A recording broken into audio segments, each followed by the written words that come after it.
At the Jiangcheng First Professional Academy, the teacher announces to students their completion of all the theoretical studies at the academy. Today is their day to awaken their talents and also enter the dungeon for the first time ever. He calls the students by their IDs to undergo talent awakening. After spending so many years in this world helpless, our hero, Lin Ye, looks forward to his talent awakening. Swordsmen and mages are the most popular professions. Then, warriors and others are closely behind. But due to low healing benefits, poor mobility, and almost zero attack capability, priests are at the bottom of the professional hierarchy. With powerful equipment and high-quality talents, other professions can solo instances except for priests. Priests can only hide behind the team, gain experience, and heal, making the profession a joke. Sumumu asks our hero if he has decided on any profession to choose, but our hero tells her that it's just useless to think about it because he'll know what profession would suit him after awakening his talent skills. All the students start crying about how beautiful Mumu looks and get angry when our hero pats her head. The students are annoyed with him for thinking of himself as superior and want to know what talent he'll awaken.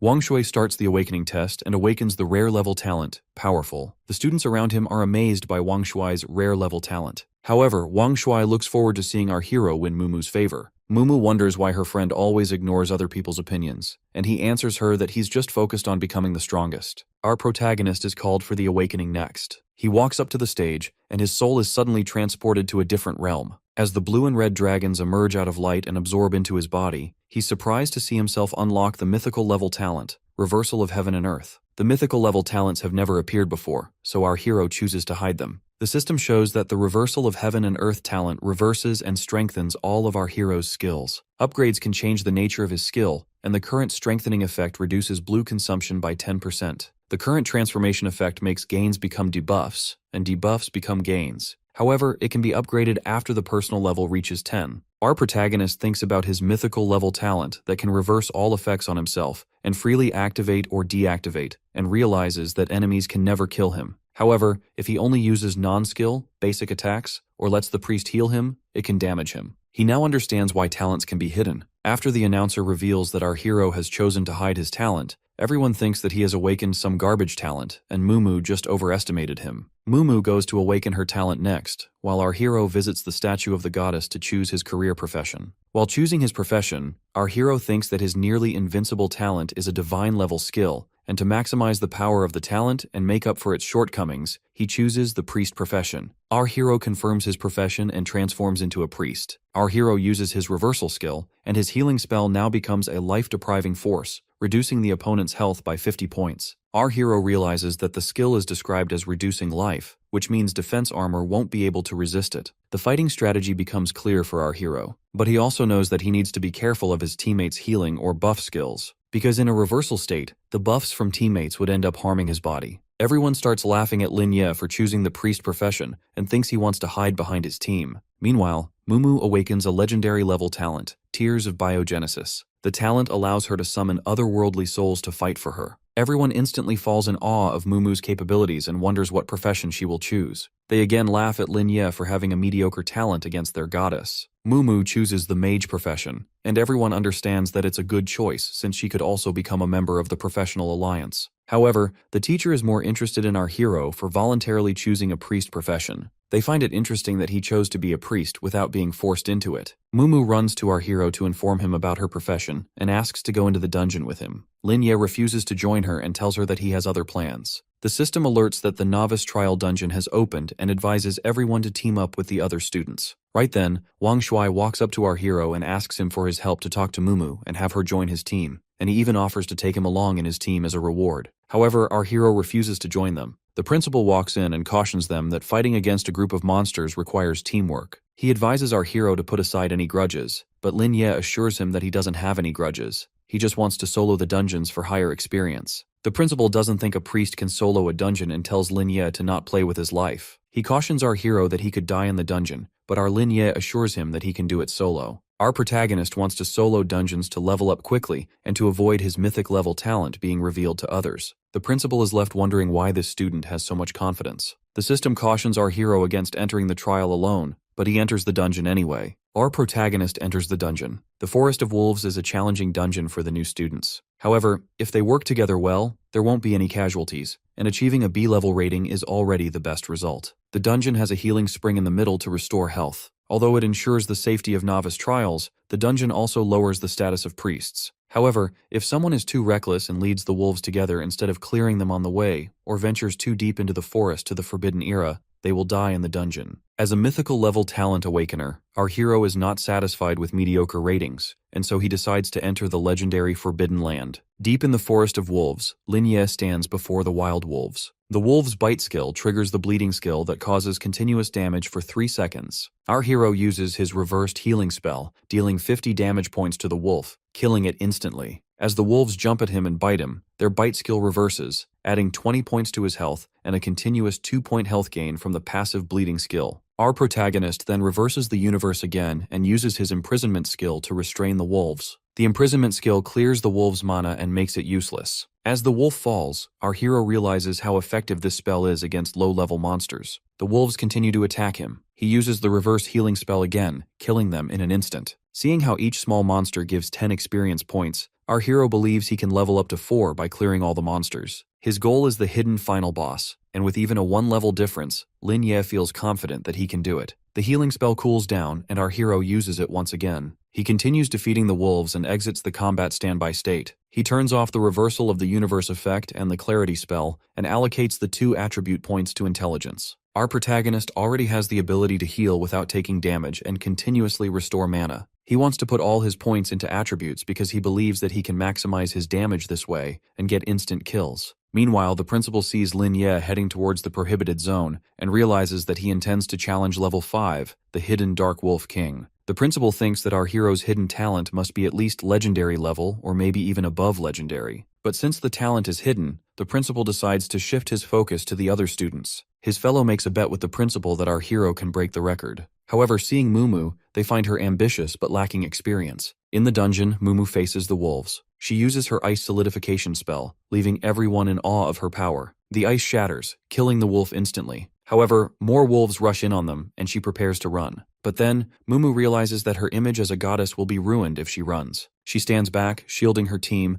and uses the tier of biomimicry. On the other hand, our hero levels up to 3 and allocates his points to intelligence again. Right then, he hears some noise in the distance and sees the hidden boss. The Dark Wolf King as the hidden boss is a taboo in the Academy records. Countless young talents were severely injured or disabled fighting it, and even future heroes were ruthlessly killed by it. Since then, this forest has been classified as a taboo by the Academy. Our hero continues to observe the Wolf King from a distance. The wild wolves always seem to be around him, but sometimes they also act normal and occasionally leave to find a convenient spot. The wild wolves sometimes wander around instead of immediately returning to their lair after solving a problem. Seeing how they leave frequently, our hero realizes he can take them out one by one. Our hero continues to take down the wolves. The little wolves continue to add to his experience, preparing him against the Dark Wolf King. This way, our hero can reduce the number of the hidden bosses and raise his level. After taking down the wild wolves and reaching level 4, our protagonist faces the Dark Wolf King. The system reveals the hidden boss's stats. Its health and attack power are 50 times that of an ordinary wild wolf, and a new adventurer could easily be crushed by it. However, our hero is no ordinary adventurer. As the wolf attacks our hero, his health increases. Lin Ye feels confident of himself for defeating the hidden boss. The cooldown ends, and he uses the reverse healing spell, instantly taking down some of the Wolf King's health. The Dark Wolf uses his claw strike, but our hero dodges the attack. The Dark Wolf King then uses his fury. Our hero reminds him that his subordinates are all gone. As the hidden boss takes a leap to attack our hero, he uses the reverse healing spell again, instantly taking down the Dark Wolf King. After killing the hidden boss, our hero gains 1,000 experience points and reaches level 5. As a reward for clearing the trial, he receives a bronze chest. For completing the hidden achievements and killing the final boss, he gets a silver chest as an extra reward. However, seeing that a healing reversal spell didn't count as damage, Lin Ye thinks that he might not have achieved the triple S evaluation. Meanwhile, as the system reveals that a student has cleared the trial with a triple S evaluation, the whole academy is left shocked. The principal is shocked to see the unprecedented event, and seeing that the hidden achievements were cleared, he knows that only Lin Ye entered that forbidden area. The other staff is also shocked and can't believe that the trial was cleared without taking any damage. Mumu is also left shocked because she could barely get out alive with an A-level completion, and wonders who this genius could be, and wonders about how her friend could be. Our protagonist opens the silver chest and obtains a rare skill book, Catastrophic Ailment, 5 free attribute points, and the silver grade equipment, Dagger of Shadows. The Dagger of Shadows increases his attack power by 50, armor penetration by 10, and has a 5% chance to make the enemy bleed. The Divine Healing skill gives allies within a 10-meter radius a divine aura that restores 100 health points and provides a continuous regenerative effect, recovering 20 points per second. The Catastrophic Ailment curses all the enemies in the 10-meter radius with an evil aura. It takes away 100 health points and adds a continuous bleeding effect for 10 seconds, causing 20 health points of damage per second. Our hero learns both skills. Although they have a long cooldown period and consume a lot of mana, they aren't an issue in the early stages. Such high damage output and AoE burst already make it the strongest skill in the early game. By combining it with a clear mind, the cooldown becomes negligible, and our hero has now already passed the strongest mage class. As for the dagger, he intends to sell it to the wealthy second-generation players to cover his future expenses because he doesn't want to spend his uncle and auntie's money. The biggest reward of all is the 5 attribute points because they're very rare. Other than the 2 points gained from leveling up, they can only be obtained by completing specific tasks in challenge instances or opening hidden chests. If the first completion of a dungeon doesn't reach an S rank or higher, one wouldn't receive attribute points. But for a triple S completion, the extra 5 points are a reward. Our hero decides to allocate all his extra attribute points to intelligence, and from today, he becomes the most extreme mage and the most devastating catastrophic priest. As the portal opens, the students get excited waiting for the SSS team to arrive. Their excitement turns to shock when they see Lin Ye come out alone. They still think the actual team is coming behind. Mumu asks our hero if it was him. Wang Shui still underestimates our hero and thinks he didn't do anything. Right then, our protagonist pulls his dagger out to sell to the assassins. Everyone is shocked to see the silver-grade equipment. They start bidding their prices, and the highest one goes to 50,000. Our hero counts on the bid to 2, and then someone bids 100,000 alliance coins. In comparison, the total annual income of an ordinary family is 10,000 alliance coins. It would take them 10 years without drinking or eating anything to save that amount. Everyone is shocked to hear the bidding price, and our hero sells the dagger to the bidder. The other adventurers gather around him, asking all kinds of questions. They can't believe he went solo and cleared the dungeon with the highest evaluation. The academy teachers refuse to believe that our hero cleared the dungeon with such a high evaluation. Currently, not a single professional at the top of the pyramid, at the newbie stage, can achieve the requirements for a triple SSS evaluation. Wang Shui gets angry and thinks our hero must have cheated somehow because a priest can't be that powerful. The principal steps in and tells everyone that they're now apprentices with extraordinary abilities. In 30 days, they now have to go through the most important thing in their life,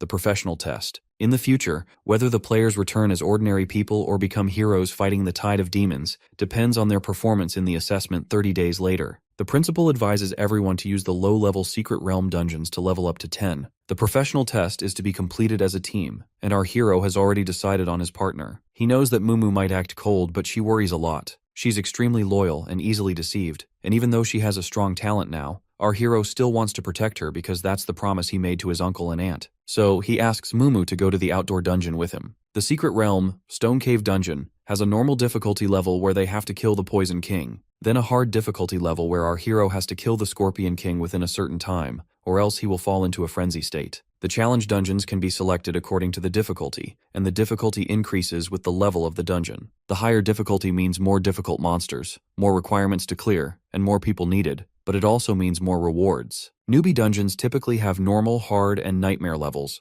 but the Stone Cave dungeon has only a normal and a hard level. Seeing our protagonist choose a hard difficulty, Mumu worries that she'll just hold him back from reaching a triple S ranking. However, Lin Ye tells her that this dungeon has a skipping class to avoid monsters and clear the dungeon. The monsters and terrain in the dungeon are fixed. By sorting out some materials left by the seniors, our hero found out that skipping class is possible. Mumu is amazed by her friend's deduction skills. She has always been aware of his hidden strength. She often saw him studying various dungeons and monsters, calculating different data, and still, he'd barely pass every theoretical exam, which made everyone think he was easy to bully. However, Mumu believes that her friend will become the hero who saves the world. Inside the Stone Cave dungeons, Mumu is mesmerized by the glowing crystals. Lin Ye reminds her that this dungeon is more dangerous than the previous ones. It forcibly matches insufficient team members with other teams, which means they have to watch out for monsters and competition. An explosion goes off, and one of the players hits the wall. Wang Shui is constantly beaten by the monsters, and he realizes that this dungeon is far more difficult than he could have imagined. The system reveals that the poison sting of the demonic creatures will paralyze anyone it hits. Wang Shui starts trembling and sees our hero coming in. He reminds Lin Ye of the Academy's mutual aid treaty and asks him for help.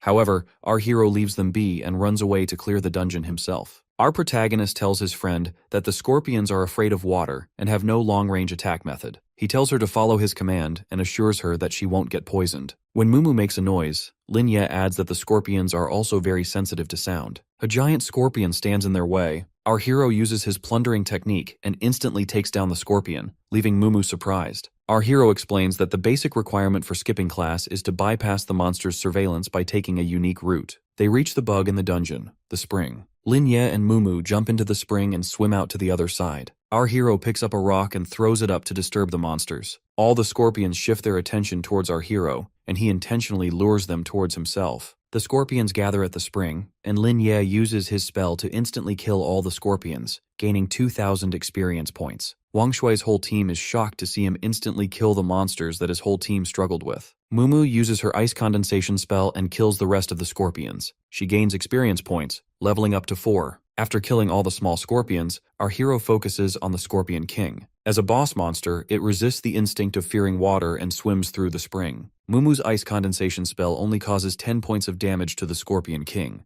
Mumu is shocked to see the boss monster's terrifying defense and worries that she might make a mistake. Our hero tells her that the weak point is at the second segment of the scorpion's belly. Suddenly, the scorpion strikes them, but they dodge the attack. Our hero tells Mumu to keep creating the footholds. He then uses the plundering technique, dealing 150 points of damage. He then signals Mumu. She uses her ice condensation spell. The Scorpion King exposes its weak point to make a move. Our protagonist lands a critical hit, dealing 1,000 points of damage and killing the Scorpion King instantly. Mumu is shocked to see her friend kill such a powerful monster so easily. As a result of completing the dungeon with all the achievements, our protagonist's rating upgrades to triple S. He receives a golden treasure chest and 5 free points. Wang Shui and his teammates fall to their knees and beg our hero for forgiveness. Lin Ye tells them to keep today's events a secret if they don't want to face any consequences and leaves the dungeon. Our protagonist enters the teleportation space to open the treasure chest in private. He opens the treasure chest and gets a growth-type poison bubble skill for the mage class, golden grade Gale Shoes equipment, a silver grade hunting greatsword, a silver grade emerald ring, and 5 free attribute points. The hunting greatsword has an equipment effect of increasing attack by 200 points and strength by 5 points with a shield breaker passive effect. The Gale Shoes increase agility by 10 points,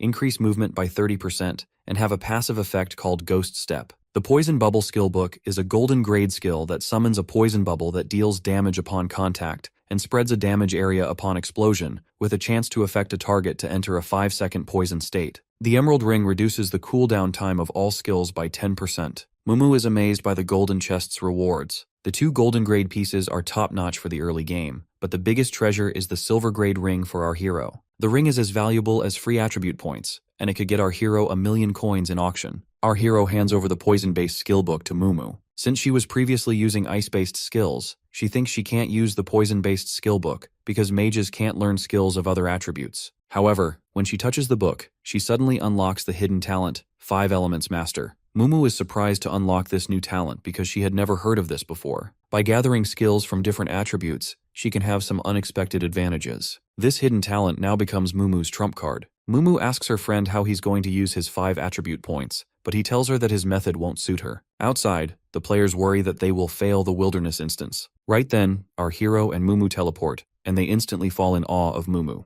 They gossip about Lin Ye's abilities and his rumored achievements, and suddenly, a car drives in. Huang Xiaofeng steps out of the car after seeing the girl Lao Zhao was talking about. Mumu grabs her friend's hand and hurries to leave. She hates Xiaofeng for using his family's background to clear instances and playing with girls from poor backgrounds. Xiaofeng walks up to Mumu and asks to get to know each other. Everyone suddenly shifts their attention to Xiaofeng and starts gossiping about his potential to become the top scorer. Mumu rejects Xiaofeng, claiming that she already has a boyfriend. Xiaofeng sees his target. Our hero asks Mumu if she's avoiding the guy. Our protagonist pushes the playboy away. Xiaofeng gets angry and decides to fight. He uses his charge skill to punch our hero. However, when he lands the blow, our protagonist uses the reverse plundering technique, and Xiaofeng takes the damage himself. The playboy grows angry, thinking his opponent used some trick. Our protagonist tells him in a baby voice that he didn't do anything because his profession is a priest. Everyone spectating is left shocked seeing Xiaofeng on the ground. Xiaofeng takes another swing in anger and ends up hurting himself again. Our hero was just trying out his reverse healing on professionals, and now realizes that the plundering technique can also negatively affect professionals. Even after taking a beating, Xiaofeng challenges our hero to a fight and thinks he'd make his opponent kneel. Xiao Qihong reminds his friend that professionals aren't allowed to use awakening skills in private fights. He's surprised that a priest can severely injure someone with a touch of skin and top-notch equipment. He's aware of the school forum talking about our hero soloing the dungeon and reaching level 5, but refuses to believe that it's possible. Zhao Qihang knows that Lin Ye must have awakened a powerful talent. So, he apologizes to Lin Ye on his friend's behalf and assures him that he doesn't want any disturbances in the class. Xiaofeng screams at his friend for apologizing instead of fighting. Zhao Qihang lifts Xiaofeng up and tells our protagonist that his friend will probably cause trouble for him in the future. He hands over a card with 50,000 in it and advises our protagonist to not come to school for a month. He suggests Lin Ye come to him to level up in the dungeons to not fall behind before the test and tells him to avoid Xiaofeng for a while. Our protagonist finds Zhao Qihang interesting because he wants to sell a favor instead of fighting. Lin Ye doesn't want to bother anyone, but he wants to see how many people Xiaofeng can get to bother him, because that will give him a chance to test out his combat effectiveness. Mumu stares at the cave dungeon guide created by our hero and wonders if it'll actually sell for a high price on the forums. Our hero assures her that no one can resist extra free attribute points. Outside the cave, a group of professionals stare at the guide, wondering if it's real or fake. One of them decides to buy it to test it out, and right then, someone buys the guide for 5,000 alliance coins.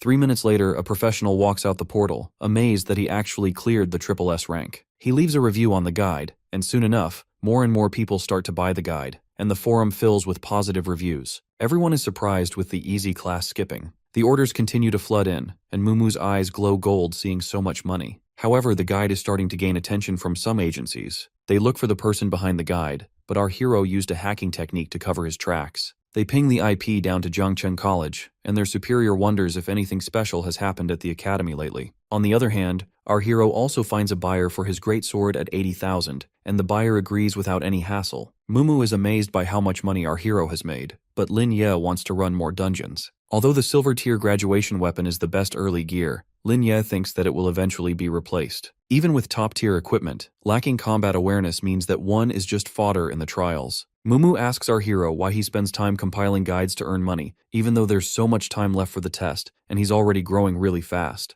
Lin Ye answers that he's doing it to protect those he loves because they've been protecting him all these years. In his past life, our hero was an orphan who never had a family. This world has been his fortune because here, he had parents who loved and protected him. However, 10 years after the demonic tide ended, the relatives treated him with cruelty and wished him dead so that they could divide his parents' wealth. Our protagonist starts remembering when his relatives would argue about what to do with him and who takes the inheritance. They would plan on keeping him like a dog and argue about getting a bigger share. Our hero had no way of resisting, so he just ran away. His plan was to survive and make those relatives pay. But then, his uncle and auntie took him home and treated him as their own. They helped him slowly and even helped reclaim his parents' inheritance without taking a penny for themselves. The greedy relatives were brought to court and faced punishment. Without his uncle and auntie, our hero couldn't have received an education and lived the life he is living now. Earning money is to repay those uncles and aunties a debt of gratitude. For him, becoming stronger is to protect the 3 most important people in our hero's life and to prevent the past from repeating.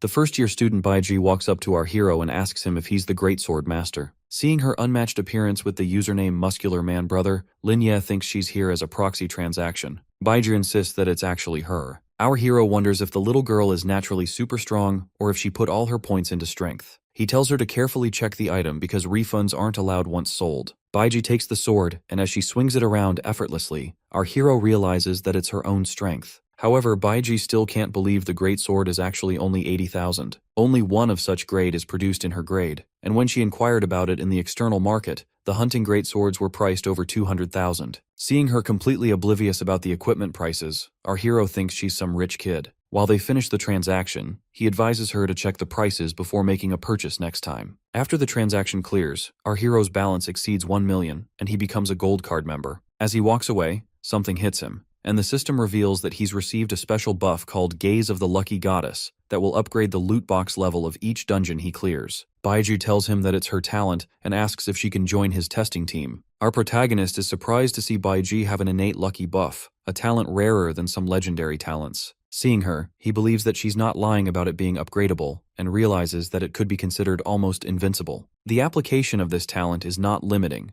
and with the support of this buff, one can also open legendary or even mythical treasure chests. Lin Ye asks Baiju if she has told anyone else, and she says that she hasn't. She further tells him about her limitations, that it can only be used 3 times max per week and can only be bestowed upon one person each time. Our protagonist advises the little girl to not let anyone else know, because it might attract some dangerous attention. He tells her that her buff is extremely precious and scarce, and once it's revealed to anyone, it'll attract evil professionals. They might even imprison her and deprive her of her freedom and future. However, Baiji grows curious, thinking that the Professional Alliance is the place they're all supposed to go. It's an organization that spans across the globe, leading humanity in the fight against the tide of darkness. Linya explains that there are factions within the organization that have a complicated relationship, and there are power struggles and assassinations happening all the time. He asks Baiji to join his team and promises to take care of her. Baiji is shocked to be invited, and our hero reintroduces himself to his new teammate. A moment later, Baiji meets Mumu.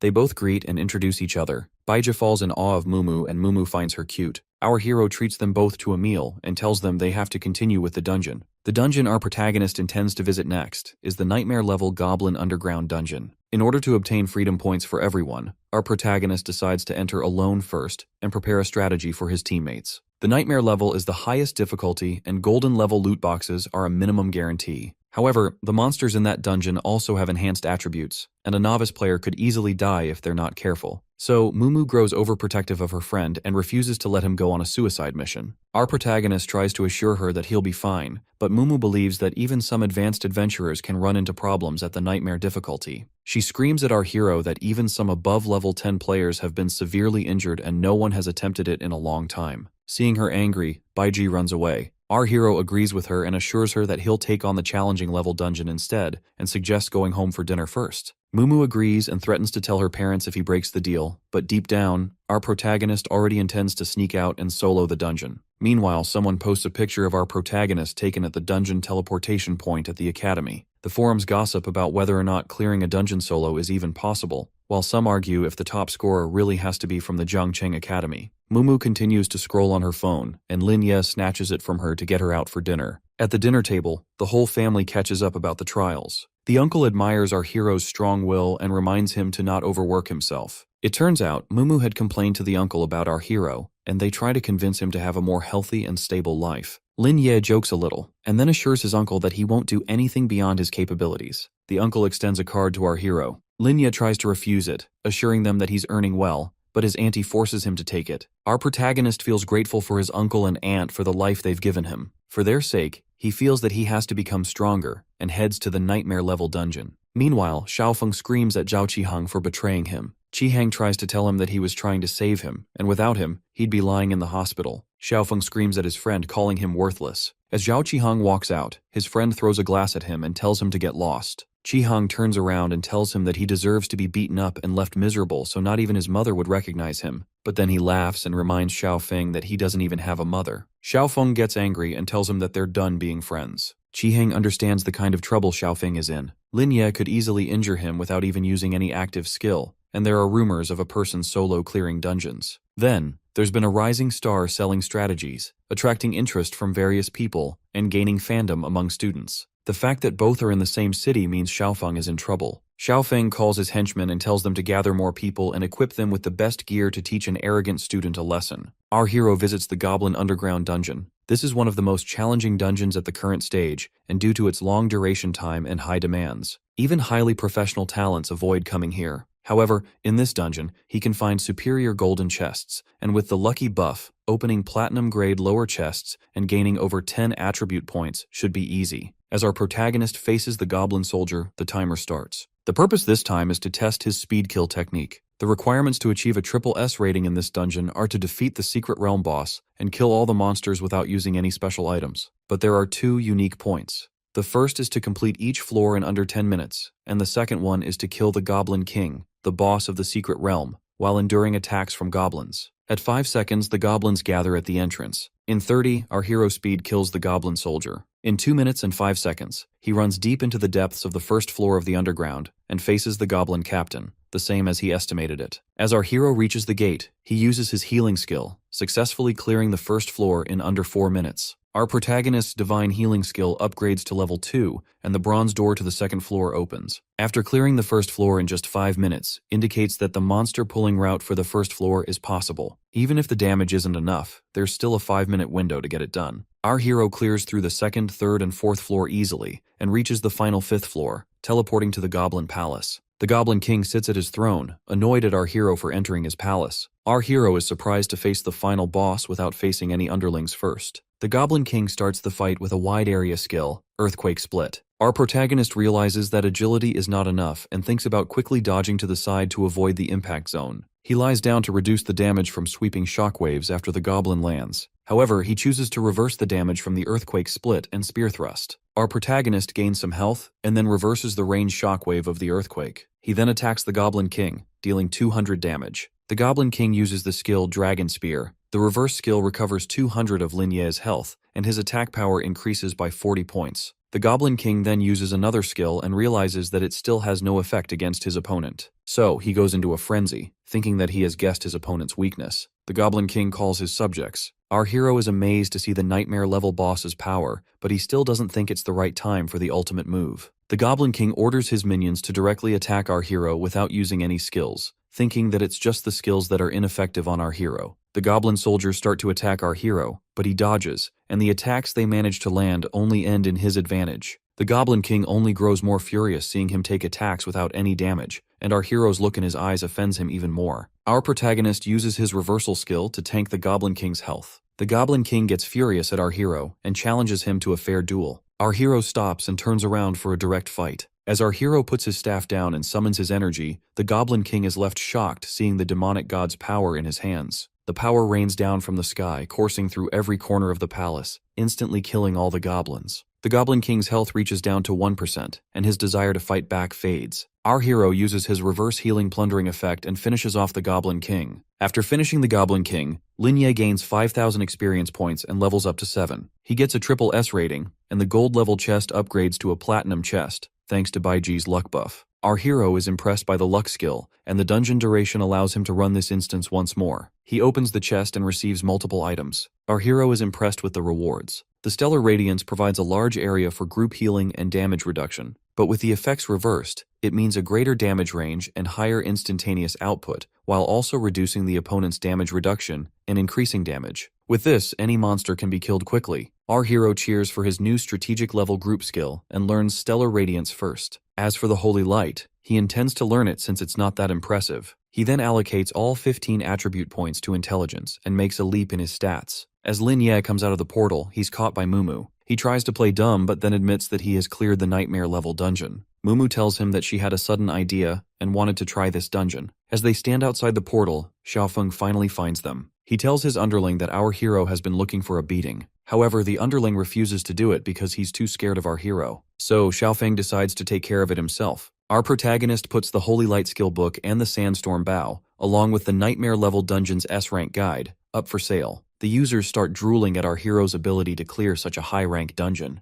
The forums gossip that Lin Ye, the seller of the Greatsword, and the person who solo cleared dungeons at triple S rank are all the same individual. However, all the comments start slandering the conspiracy theorist for thinking that Lin Ye could be a powerful professional with a powerful talent. The guide starts to sell, and Lin Ye receives a request to purchase a Holy Light skill book for 100,000 coins, and the Sandstorm Bow for 150 coins. He receives a total of 500 Alliance coins, which isn't as much as he expected. Our protagonist thinks that because his guide doesn't include a flawless clearance of the Goblin King at the end, no one is willing to buy it. But the problem is that even if he creates such a guide, no one can clear it. However, the Nightmare level dungeons are still an improvement for his equipment, and money is only a second preference. With 15 hours left for the luck buff, our hero decides to take a rest, recharge energy, and head to the next dungeon. As our hero goes out on a walk, a car drives up to him, and he sees Xiaofeng in the car. He reminds Xiaofeng of what happened last time, but then his underling threatens his family. Our hero gets angry and agrees to give them a duel if they don't cry about it.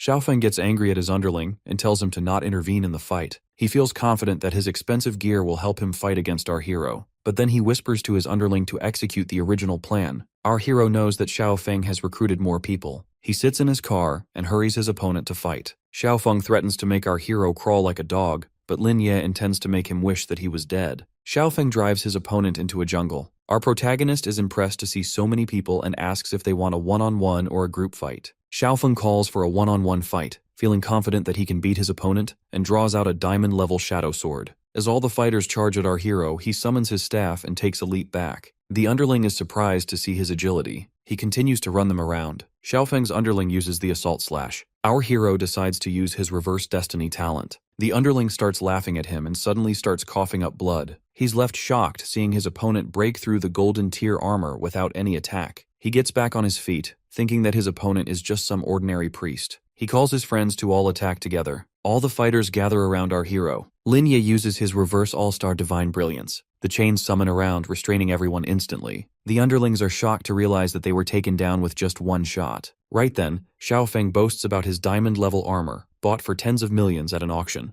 The diamond-grade armor set enhances all attribute values to 100. The underling is shocked to see the Huang Group's sole heir wear armor bought from China's top-tier auction. Xiaofeng threatens to make his opponent kneel down. As Xiaofeng faces his opponent in his shining diamond-tier armor, he thinks Lin Ye would be scared of him. Our protagonist reminds him that the inner weakness always remains no matter how expensive his gear might be. Xiaofeng gets furious and runs towards his opponent. Our hero leaps into the air, shocking his opponent. While Xiaofeng tries to fight Lin Ye, his underling is shocked. He can't understand how our hero instantly defeated all the fighters in some move, and how his damage could be so high. The underling felt as if his opponent wasn't human anymore. It felt more like something that came from the demonic tide. Seeing his opponent move around so quickly, Xiaofeng thinks that he has allocated all points to agility. He boasts about his expensive gear and thinks he can take down our hero with just one strike. However, our hero tells him that his base attributes are just too low. Xiaofeng takes a swing, but our hero dodges and decides to take his turn. With just one attack, our protagonist deals 1,000 points of damage, destroying the armor shirt and the diamond grade set. Xiaofeng is surprised to see his diamond gear take so much damage. He uses his slash charge, followed by a triple slash and a sweep through 1,000 troops, but our hero dodges it all. As Xiaofeng tries to get back up, he starts taking damage all of a sudden. He rolls on the floor in pain, and our hero heals him back up.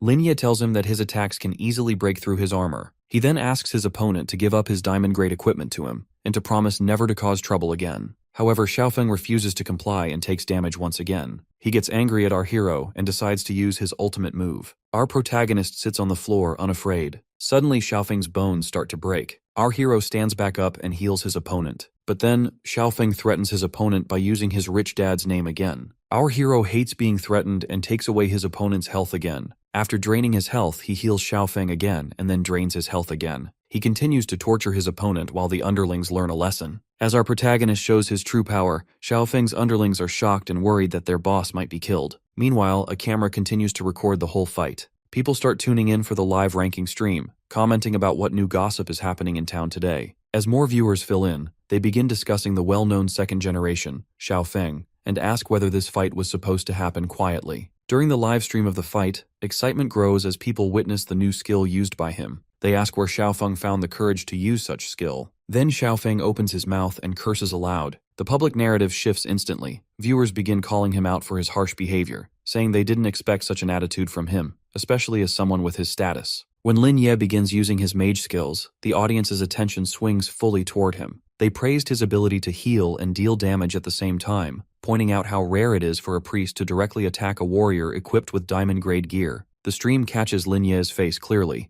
and people start recognizing him, asking whether he's from Zhang City's professional academy. They bring up the conflict that happened a few days ago and comment that Xiaofeng must truly have terrible luck. Two commentators mention knowing Lin Ye from school, saying he was the first person to ever solo a dungeon, which confirms their theory that he awakened a top-tier talent. Viewers quickly dig into his past dungeon records, even though they weren't from large professional-level instances, and start discussing his impressive inventory of SS-graded items. His transactions having been photographed only strengthens the buzz. Baiji tries to shift the audience's interest elsewhere, but people continue focusing on this new possibility for priests and begin forming Lin Ye fan clubs. Many start openly supporting the suppressed ones and criticizing Xiaofeng, accusing him of acting arrogant just to attract women. They say he looks down on common people and that being the eldest son of a massive corporation doesn't suit his behavior. The conversation quickly escalates into calling him a Nepo baby. Soon, viewers start targeting his father, Tianqi Huang, accusing him of always covering for his son. Before long, people begin protesting against the Huang Corporation entirely, calling the company garbage. The corporation's stock prices start plummeting. Mumu shows the live stream to her parents, insisting that they should teach Xiaofeng a lesson. Her mother, however, refuses. She says Xiaofeng's personality is already twisted, and that life will naturally teach him what happens when someone chooses such a path. When Mumu tries to argue, her mother warns her that intervening will only make them look as bad as Xiaofeng. She reassures her that Lin Ye can handle this much on his own. Meanwhile, the head of the professional alliance asks whether Lin Ye has officially appeared in the professional world yet. He comments that Lin Ye's newly revealed talent could easily bring him to legendary rank, lamenting that such potential is being wasted on him being a priest. An extreme, once-in-a-lifetime genius, he argues, should work directly under the professional alliance. Other alliance members voice their support for officially involving Lin Ye, but the discussion soon puts Xiaofeng's father on the spot. They ask what he plans to do about his reckless son. Chairman Huang assures them that he has already settled on compensation and has apologized on behalf of Xiaofeng, promising he will take the matter seriously. Back at the battlefield, the person sent by Xiaofeng's father arrives and asks Lin Ye to show some mercy. Xiaofeng, hearing this, starts laughing desperately, saying that his father will kill him. Lin Ye asks the assistant whether the chairman is pressuring him, saying that if the chairman wants to talk, he should come in person. The assistant quickly clarifies that the chairman sent him to offer compensation and apologize on Xiaofeng's behalf. Xiaofeng cries out in disbelief as Lin Ye evaluates his options. Moments later, Lin Ye gets on a call with Chairman Huang, who apologizes once again. Lin Ye tells him that it's fine. The chairman then says he is willing to compensate Lin Ye for all the items he lost, anything within his ability, and asks if Lin Ye can hand Xiaofeng over to them so he can properly discipline him. Seeing a golden opportunity, Lin Ye requests 3 sets of unrestricted diamond equipment, 1 priest set, 1 mage set, and 1 soldier set, plus 5 million alliance coins. He asks whether Chairman Huang can manage that level of compensation. On the other end, the chairman falls silent, stunned, asking if Lin Ye is being serious. The chairman hears Lin Ye's impossible request and freezes, thinking about how he can't find 3 unrestricted diamond-level sets for different classes, even if he searches the entire country. After a moment of silent panic, he tells Lin Ye that it may take a few days to locate the 3 sets since he doesn't have them in his current stock channels. If by chance he still can't acquire them, he promises that he will personally farm the sets from special dungeons,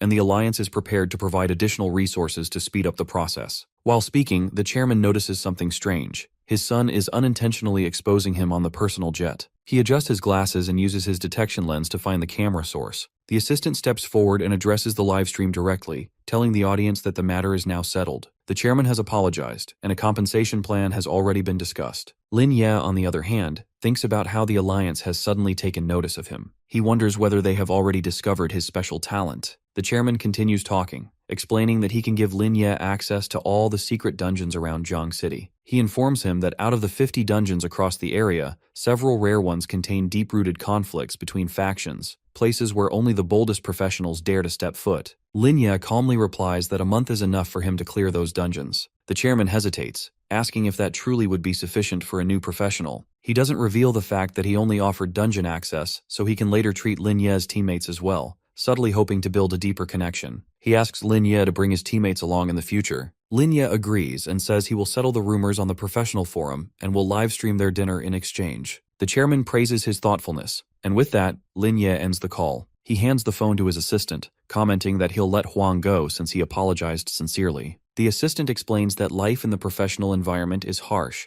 and such pressure often pushes people toward extremes. The next day, the 3 of them walk into a 5-star restaurant. The establishment is known for its elite service, with chefs from all over the world. Each team receives a dedicated service staff, whether dining alone or in a group, ensuring the finest experience. Mumu warns Lin Ye that even though Chairman Huang has apologized, he should still be cautious during the dinner. Lin Ye reassures her, thinking that the chairman's apology felt genuine. He sees potential in him and wants to establish a long-term working relationship. They step into their private service room, where Chairman Huang invites them in. He asks Lin Ye's teammates to take a seat and apologizes once again on behalf of his son, saying it was his own fault for not raising Xiaofeng properly, which led to such disgraceful behavior. Both Mumu and Baiji are surprised. How can the chairman of the Huang Association be so humble and kind when his son is Xiaofeng? Meanwhile, Lin Ye thinks about how Chairman Huang is willing to lower himself so much for the sake of his unfilial child. He shakes the chairman's hand, telling him that bygones are bygones and that he will let Xiaofeng go. After some time, the chairman presents the equipment. Lin Ye inspects the items to see if they conflict with his current gear, but the equipment only enhances his healing, increases survivability, and doubles his damage resistance. Satisfied, Lin Ye nods. Baiji thanks the chairman sincerely, while Mumu thinks that obtaining such gear is expected of a wealthy family and accepts his generosity. The viewers watching the stream think the same.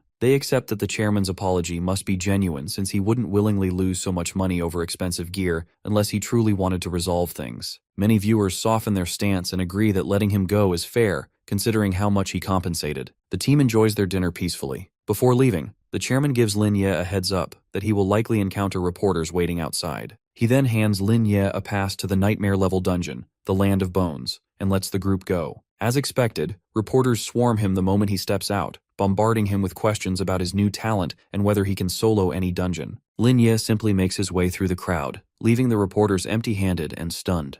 Xiaofeng lay awake in his hospital bed as the deity appeared above him. He asked in an annoyed tone who he even was. The deity calmly told him that he was Mei Gaoi, a master from the abyss, and not only that, but a high-ranking demon with pure blood and immense power. Xiaofeng scoffed immediately, saying he thought some special person had visited him, only to find out it was someone like this. He added that once he recovered, he would personally send him back into the abyss like a bunch of bugs. The master narrowed his eyes, thinking that Xiaofeng had a very big mouth for someone who was currently a laughingstock for the whole country. He kept his expression composed but couldn't help defending his own side. He said that what happened was merely a strategic retreat from their people, nothing more. Then he started asking Xiaofeng if he was really okay with everything happening around him, his humiliation, his downfall, and even his own father leaving to join hands with Lin Ye and disgrace him like this. The master leaned closer and told him that he didn't need to endure such humiliation. He could make a deal with him, one that would guarantee unparalleled power, strong enough to crush everyone who had mocked him and betrayed him. But Xiaofeng didn't even consider the offer. He pushed the master off him with a sudden forceful shove and told him to get lost. He added that it was his last warning because he didn't want any mercy from a lowly being like him. The master's claws twitched slightly, and for a second, it seemed like he would kill him right there on the spot. But he refrained, pulling himself back and glaring at Xiaofeng. He said that if Xiaofeng ever changed his mind, he should call his name, and then he vanished without another word. On the other side, deep inside the Land of Bones, a dungeon with difficulty-level nightmare, players found themselves surrounded by an army of dormant skeletons the moment they entered. Mumu asked Lin Ye how many times he had used his special talent that week. Lin Ye answered that he had used it only once, and told Baiji to let her own talent rest since she had used hers twice that week. He went on to explain that even the best drops wouldn't make much of a difference for them because they all had diamond-level equipment. The Huang family had also given them special access to the catastrophe level, raising their potential even further. Lin Ye began outlining their plan. Their main goal in this dungeon was to gain free attribution points, then acquire a platinum weapon, and finally achieve an SSS-grade strategy for the nightmare level. Mumu confidently assured him that they wouldn't interfere while he fought. To get an SSS rating in this dungeon, players were required to kill the final boss, eliminate all undead skeletons, and do it all without using the dungeon's specific weapon, the Holy Sword. Baiju pointed out that the difficulty wasn't even that different. They just needed to use the Holy Sword to clear it without thinking too much. Mumu waved his hand and told her not to worry since they would be having a party anyway after selling all the valuable loot from this dungeon. Lin Ye used his own blood to lure in the skeletons, intentionally drawing their attention away from the Holy Sword. He coughed up blood from the strain, his attributes dropping sharply as a result. Mumu quickly passed him the relief herb pill to reduce the physical pain. Lin Ye continued fighting for his life as the skeletons rushed after him, proving his earlier assumption correct. The skeletons were more attracted to the scent of living blood than they were to any duty they were given. Baiju watched him with growing worry and asked if it was really okay for them not to help him. Mumu reassured her again that Lin Ye could handle all of this alone. Lin Ye finally reached the edge of the Land of Bones and used his healing method. The sudden burst of energy shocked the skeletons. They stopped following and tried to retreat, understanding the situation, but Lin Ye unleashed the reverse of divine damage on them. It was like fallen hell descended upon them. Their bones began to detach and their bodies started melting into nothingness. The three of them reached the edge just in time to hear a voice from inside the cave asking why they had awakened him. The undead knight of aptitude, platinum rank, stepped outside with his weapon in hand. The awakened beast, the undead knight, released a grudge upon seeing them. Lin Ye realized that it was a reversal healing art and used his plundering technique, which decreased the knight's health by 500. Lin Ye realized that he was more fragile and not as strong as he had assumed him to be. He kept attacking the undead monster with the same plundering attack until the system informed him that the knight had entered a severely injured state. His new state triggered his passive skill, Undead Fury, enhancing the knight's attributes. The knight opened his eyes, summoning his skeletons, and soon enough all the undead creatures resurrected, which surprised Lin Ye as he didn't expect his attack to backfire. The knight called him foolish, telling him that he did not realize he had reached a dead end, and told him to utter his last words. But hearing this, Lin Ye just laughed. Mumu stood at the side and said that stupid creatures like the knight did not know math. Since the resurrected creatures only had 100 health points, and Lin Ye still hadn't used the Holy Sword, he would need only 3 seconds to finish them off. And just like that, Lin Ye unleashed his power, and as expected, the health points of the resurrected creatures went down, and they died for a second time, leaving the knight in shock. Linya told the knight to tell him his last words and used the reversal healing art plundering technique, decreasing his health by 700 and defeating the boss. Just like that, he completed the dungeon. The system calculated all his task completion and upgraded him to SSS grade rank. He received the gold and platinum chest, and he reached Catastrophe Descends level 2 through Fallen Hell. Mumu and Baiju cheered for him, but the system interrupted, telling him that upon the dungeon's completion, while protecting the Holy Sword and defeating the Undead Knight, he had received a unique reward, the Stone Sword Key, which can open any one-time dungeon gate in the Land of Death, under all conditions met, with the highest difficulty of catastrophe level. He asked if he heard it right, as the system asked if he wanted to open the chest or not. Linya told the girls that the exclusive item of this dungeon was different from regular dungeons, and that the dungeon with all its rewards disappears once you use the key. He informed them about the hierarchy of the dungeons. The normal ones with difficulty Nightmare are visible to beginners, but after that, there are Calamity, Disaster, Catastrophe, and Epic levels. Baiju asked if the rewards under this dungeon were any better than the regular dungeons. Mumu assured her that the rewards dropped were unique. Linya asked if no one from the professionals could keep their health at 100%. Mumu told him to stop thinking about others' failures because they had a chest to open. He got Massacre and Iron Fist of Blue from the gold one, while he got attribute points from the platinum chest. He laughed at the fact that none of the items were suitable for a priest and asked if Mumu needed new weapons. Mumu shyly nodded. Linya handed her the equipment or sword while instructing her how to use it. She asked where they would go next. He told them to repeat his movements and clear the Land of Bones by themselves, get their S rank, and gain experience. Baiju exclaimed that she was alright with that when suddenly Linya sensed danger and covered Mumu while looking ahead, as a huge man held Baiju while pointing his knife at her neck. The man asked if he took the stone sword key. The buff man holding Baiju hostage told Linya to drop the thing they wanted if he was smart, and didn't want anything to happen to the girl. Soon enough, more people started coming and surrounded the man, among which a mage, a priest, and 2 warriors surrounded the assassin holding Baiju. On the other hand, Mumu, a mage, and Linya, a priest, stood there and watched. The assassin told him to hand them the sword once again, just as Baiju turned around and attacked the assassin. She asked why they would do such a thing. The mage on the opposite side tried to harm her, but she fought his spells off and fell down. The mage praised her skills. Watching the scene unfold, Linya informed them to let go of Baiju if they didn't want to die. The warriors started laughing and told him to give them his best shot since they liked it rough. Linya came forward and attacked them with painful convulsion. The mage and assassin made a run for it, leaving the warrior at Linya's mercy. Baiju stood up and ran toward him. The fallen warrior asked how he was able to do that at only level 10. Mumu unleashed her bionic tears that held off their priest. The 3 of them got together, finally getting into their positions. Linya told them to back off since they didn't have any guts to rob them. Their mage came back, cursing them, saying they would regret being ignorant once they saw hell today, and started doing his spell. Just then, the assassin started moving like a voodoo doll, and the mage ordered him to kill Linya since the girls were not as strong as him. Mumu looked at the bizarre scene and wondered if the mage didn't care about his own teammates. But Linya warned them ahead, ordering them to step back since he smelled the scent of magic tied on them. He realized that the people standing before them were all fallen ones who willingly made deals with the demons of the abyss, ignoring their original talents, which led them to gain abyssal powers that were several times stronger than their original ones. He informed the girls that they had lost their humanity and had become enemies of humans instead. Linya didn't waste a second and used his newly obtained ability, which was Reversal Divine Healing. Catastrophe Descends,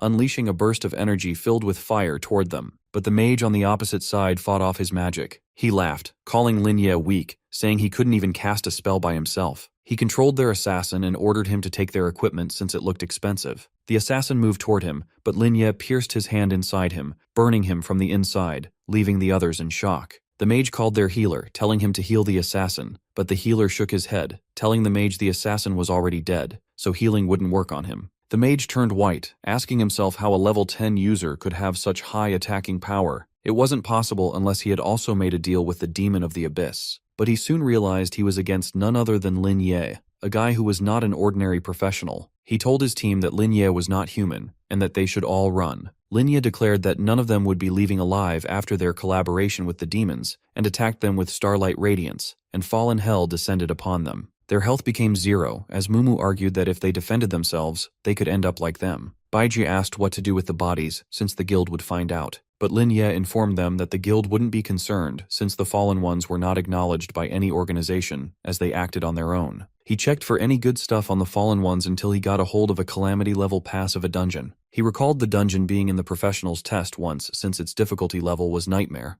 but no aid team was able to clear it. The dungeon's second boss, Dark Curse Knight, became an actual nightmare and a roadblock for all the students becoming professionals. But all the students still went for it, not to have top-tier equipment or experience, but to get a hold of the drop after a flawless and first-time clear, which was the key to the catastrophe-level dungeon, the Forgotten Nest. He gripped the pass and concluded that it was a story for later, and moved toward their new dungeon mission. Mumu recognized it as the Giant's Demise Forest, and asked if they could go there. But he said that once Baiji's talent cooldown ended, they would enter this dungeon because they needed to get a hold of the pass for Forgotten Nest, along with achieving level 10 inside the dungeon. Baiju calmly asked if they should burn or chop the fallen ones, but there would still be traces of them. Mumu sighed and said that if one of them were a summoner, it would be a lot easier for them since they would just have to feed the bodies to someone. Linye looked at them with shock and held the fallen ones on his back, telling them he would throw them into the dungeon so they could cool down along the dungeon. The two of them started dragging the bodies, agreeing that it was a good idea. After their heavy lifting, Linye acknowledged that it was time to return to the academy to rest and balance their relaxation. Once Baiji's aura cooled down, they would head to the place that could lead them to the catastrophe level. One day passed as the three of them sat down enjoying their dinner.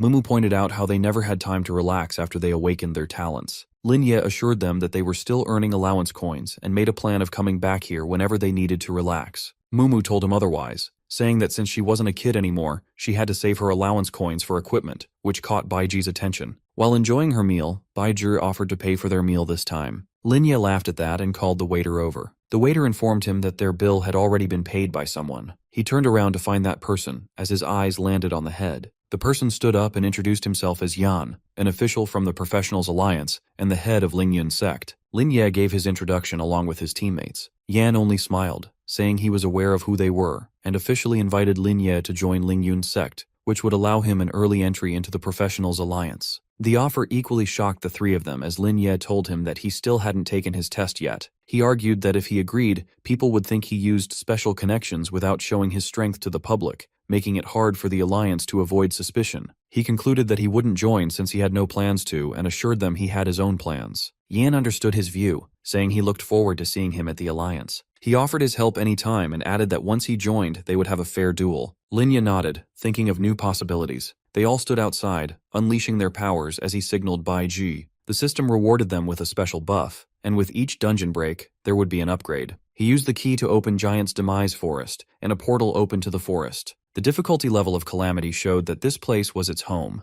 The land filled with death and demise had no final destination in sight. Mumu pointed out how this dungeon had been separated from the massive secret dungeons, and that with its difficulty level, no other dungeon could come close. Soon enough, the enemies of this dungeon, spectral fallen soldiers, started appearing with special skills such as leap strike and thrust. Mumu came forward, telling Linye that she could handle these small ones by herself. She used her bionic tears on the fallen soldier, but the attack backfired as her health decreased instead. Linye quickly snapped his fingers, activating healing art, ordering her to watch out and only release combos as attacks. He instructed her how to move, and added how the new equipment was useful for her. Both of the girls cleared the obstacles with Linye's help as some strange stench started coming toward them. Linye warned them to be careful since he sensed the first boss's arrival. The first boss in question was none other than White Spirit Knight of level 13 with Platinum Aptitude. Linye wastes no time and uses his Reversal Magic Radiance type on the knight and later adds up his fallen hell upon him. Mumu asks if it died, but he notes all the sudden movements under the wind and declares that the knight is still alive. He orders the girls to watch out for their positions, and their first priority is to chip away his health bar so they can focus on other things. The girls get into their position as told and combine their abilities to form Bionic Tears and Poison Bubble together. The mixed ability keeps attacking the knight until his health decreases to 800. The system upgrades once again and activates its bleed debuff. After suffering continuous damage, all of his attributes increase to a greater level as the knight stands tall, then his parts start vanishing. Mumu gets confused, asking if this is his fixed ability to get invisible after 1 quarter. Baiji lets out a scream declaring that this boss is more challenging than they imagined. Linye says that it must be his last skill until he is undead again. He assures the girls that he will take care of that and orders them to keep pulling his aggro. He goes and finds a spot to hide with his view clear and distance just right. He thinks that the possibility of this being professional depends on his attacks, which will be long-ranged like javelin. The system upgrades again as the knight gets a shield around him. As expected, the knight senses Linye's presence and throws his attack like a javelin, but the wind sets aside. Lin Ye emerges from outside with reverse heaven and earth as his defenses get increased along with his movements. The knight looks at him with confusion, but in a blink of an eye, Lin Ye charges toward him while also activating his reversal healing plundering attack. He makes the knight understand that his long-range attacks won't work on him, and guesses that something like a charge skill will be used next, or he would retrieve his weapon. As expected, the knight uses charge attack using spiritual power gathering, and Lin Ye defends himself by using clarity art confinement technique. His attributes get an instant increase as he gains the active points of the skill since it's his first time using it.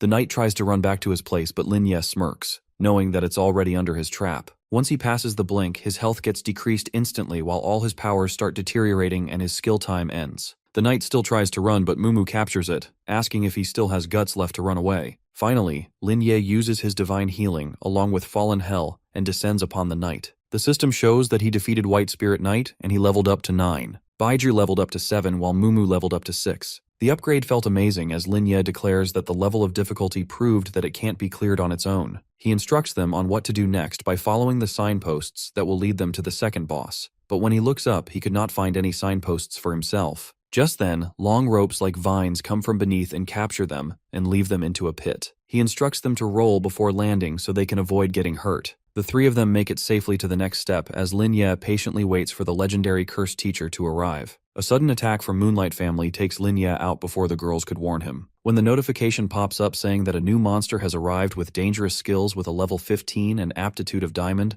it walks toward Lin Ye. Lin Ye screams in anger, telling him he's heard about it from the students, and that's why the monster is getting so many kills. He shows up without even informing them. When it attacks Lin Ye so fast that he couldn't even react, Lin Ye screams in worry, warning Baiji and Mumu to not just dodge it, but to block it directly. When one of them gets hit with its slashing attacks, Mumu grabs her in her arms, thanking that they gathered enough points to heal themselves. She worries that with Lin Ye's power neutralized, they can't be healed by his priest powers. When Lin Ye throws another counterstrike, but to Mumu's surprise, even with triple the badass power of Lin Ye, he still couldn't kill even a bit of the monster's health. When she decides to take 2 poisonous and freezing attacks, reducing the monster's attack up to 1/3. Lin Ye attacks him with the 3rd slash and then comes slowly onto the ground, telling the girls that the cursed teacher's power strength is really strong. He has to stay focused. When the monster stands up again using his Dark Knight curse added to his mana, when the girls see this, they worry about Lin Ye. He screams not to worry and just stick to what they decided. He warns them that he will do anything he can to keep the monster from hitting Baiji and Mumu. He says that even if this one is a tank, he will get the cursed teacher monster so tired, wasting up his mana chasing him. He uses his plundering technique again, slashing and moving back and forth, dodging its attack. When Mumu says that monsters like this are the ones they fight when the reversal of heaven and death happens, he says that it's the ultimate counterattack of bosses, monsters that can take this much skill damage. He grins and smiles like he knows what to do. He thinks to himself that even though he is a tank and ultimate power boss, and they can't do anything right now, they just need to buy a bit more time. Suddenly, a notification pops up that aggro is being transferred and the cursed teacher monster health goes down, 950. Lin Ye grins and reminds the monster that the cursed teacher's opponent is him and he will keep on making their attacks useless. He screams, using his plundering attacks on him, telling the monster to die, and slashes him onto the ground. The monster rolls onto the ground when the notification pops up telling them that they have achieved the cursed teacher. The giant Black Knight curse has disappeared from the fortress and their task has been completed. When they see this, they all look at each other with joy when Baiji says that they can even use the cursed teacher in dungeons to clean up and help them. He puts his hand on her hair, telling her that it's their achievement, and that that's why he is always pleased to fight these bosses who haven't fought in a long time. He says that bosses like this give great achievements, and when they're beaten flawlessly, they even get so many rewards. When Mumu says, interrupting them, that the system messages are still coming, they aren't even done yet. She asks herself if there is something more awesome that can happen to them.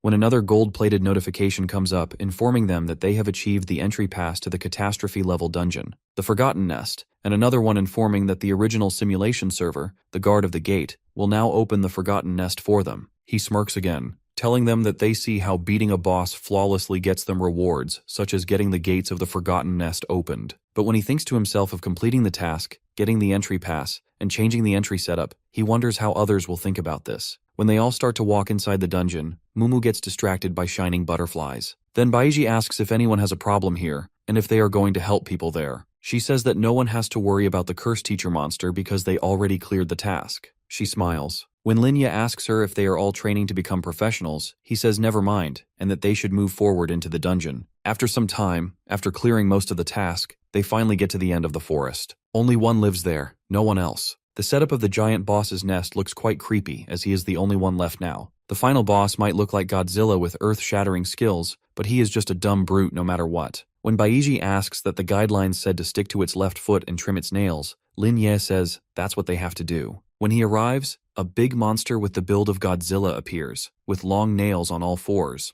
Mumu screams, telling them the strategy, and when she is about to attack, he says they are not going to follow the same strategy as before. He smiles and says, "Let Curse Teacher do the dirty work here," and screams, summoning the Dark Curse Knight. He appears in the dark. Lin Ye screams, ordering the knight to attack. The giant boss screams, using the Moonlight Slash. It lessens the HP of the Dark Knight. The Dark Knight roars, using Giant's Barrage, attacking the giant boss. They both attack each other one hit after another, beating each other. Lin Ye orders Mumu to use her ultimate and orders Baiji to buff them with her enchantment skills. Mumu attacks with Flame Sword Chi and Baiji attacks with Bionic Tears and Poison Bubbles. When Lin Ye looks dead in the eye, he says he will finish this, casting the spell Fallen Hell, and they finally defeat the giant boss. When the prompt shows up telling them Lin Ye leveled up to 10, Baiji to level 7, and Mumu to level 8, they all hug in happiness. Baiji screams, asking Mumu that she never heard that someone got upgraded 2 times in a row. She screams that this is amazing. She hugs Mumu, saying that she is a good luck charm. When Lin Ye reads the stats, he says that's why he added her to the team. When the diamond chest opens, they obtain diamond-level skills and platinum-level equipment and 15 free attributes for each member. They obtain White Knight Platinum Plate and White Spirit Knight Spear, and also get 3 Marrow Ash, a Heart of Giant portable equipment, and the Giant's level skills that grant a shield for 5 seconds. They also get shield-breaking effects for weapons and lightning paper too. And lastly, Rising Tide, the priest-exclusive skill, heals all allies within 2 minutes. He looks at it, saying this skill is not bad at all. He says that his reversal talent does not buff these, but it is more like boss control skills. After reversal, the weapon like the spear will debuff and fasten him more, and Rising Tide will help him too, and he has to learn Rising Tide as well. He thinks to himself that the reversal of heaven and earth is clear, and it can even change the essence of a skill. Later, he tells the girls that he has to inform the academy and Shangguan about the disappearance of the Curse Teacher and the reduction of difficulty in the dungeon. He smirks, saying that this will cause quite a stir. The next day in the principal's office, he screams in disbelief, asking them if Lin Ye wiped out the giant in the dungeon. He slams his hands on the desk and asks for specifications about the giant with Calamity level 5 and SS rank. The other person confirms it, saying that once he cleared the dungeon, Lin Ye called him and told him, and when he asked the authorities, they confirmed it too. He tells them that Lin Ye also got the entry pass for the Forgotten Nest. He then explains that only 73 human professionals have ever entered that nest, and out of those, 34 sacrificed themselves and never came out. They cannot attempt a second time. The man with glasses says that Lin Ye needs to enter while stuck at level 15 without advancing to level 16. He says Lin Ye is such a promising professional for the Alliance, but once inside, it will all be up to him. The old man says it is great, just great, and that all the academies should thank him. He says they must hold a commendation ceremony. He says that previously he suggested sealing that dungeon, but it was opposed by all sides. The glasses man says that quality over quantity matters and that the weak students should be eliminated. The Alliance will not support them otherwise. Then a girl comes in banging the door, apologizing to the principal. She shows her phone and says they are experiencing some trouble with Lin Ye's team. After the fight, the media started blowing up, calling Lin Ye a demon. Some people filmed him frame by frame, claiming he has an unbreakable talent. She says she agrees Lin Ye is a great student and all, but they should take some action because he is the pride of their academy, and they should do something to protect Lin Ye's name. The principal tells Sumumu that he understands how she feels. The white-haired man assures her that he will verify everything immediately. People started guessing Lin Ye is a fallen one. The glasses man says Lin Ye is just a student, so why is everyone judging him like that? They are too quick to judge. The white-haired man says he will go with Su to verify everything. When Lin Ye arrives, he says he needs a test. He requests a demon aura test, and that is how the news got out. The white-haired man and the glasses man stamp the approval papers. When he arrives, people get shocked that he himself requested the demon aura test. When he speaks, everything goes quiet and nervousness fills the air. He says that if they are so scared, then they should not be reporters. A girl tells a female reporter to speak up and asks why she went so quiet. Another one says they were just questioning the Alliance. So why is everyone quiet now? When the crowd gets smaller, the demon aura test begins. They tell Lin Ye to step into the holy chamber. He takes his jacket off and goes in, saying, "Here we go." His friend holding his jacket thinks to himself that Lin Ye shouldn't have to do this, because people will always judge anyway. Lin Ye says he isn't worried about the people. He is worried about the ones who trust him, and he wants them to trust him forever. The test loads up to 15%. They hope for a good result. Finally, it completes, and the demon aura test shows 0 demon contact. His friend says happily that he will get the report printed right away. People scream, shocked that it was truly 0% demon contact. The crowd goes wild, chanting that the night god is unbeatable and trustworthy. Huang Feng secretly tails Lin and spots him carrying treats he bought for Su Mumu and Bai Zhi. He immediately starts judging him, thinking Lin has become too relaxed and self-indulgent. While complaining, he suddenly realizes no one else is around, and right then our guy lightly kicks him from behind, making him stumble. Feng acts exaggeratedly shocked, but our bro points out that spying on someone is even worse. Afterwards, Feng insists he came to give a warning, saying Lin must have run into the dark creature that tempts humans. The protagonist downplays it, saying he only met some corrupted individuals who tried to bring him something. Feng accuses him of pretending to be tough and claims he purposely allowed Lin to barely win so the real demon would appear. Moreover, he urges our guy to inform the Alliance and help them trace that creature. After that, Lin responds with sarcasm, implying Feng must be the one the demon targeted but turned himself in willingly. Indeed, Feng brags loudly about being superior in every way and says those creatures aren't worthy of influencing him. Our bro thinks to himself that Feng's attitude needs serious work, but his ability to resist corruption is genuinely impressive. Our guy adds that he also has no interest in those dark beings and that his gifts lie far beyond what they can touch. After hearing this, Feng gets flustered, says he doesn't believe Lin and announces that he's going to file a report. Lin considers reporting the earlier issue to Huang Tiangi, but before he can act, a student fan group from Zhangcheng's first professional academy messages him excitedly, saying they've caught someone spreading lies about him. Our guy asks who it is, and he reveals it's Cao Yuan, a classmate who secretly used Lin's dungeon tips. He altered them and sold them, and then badmouthed him in private chats, and they even have screenshots. After that,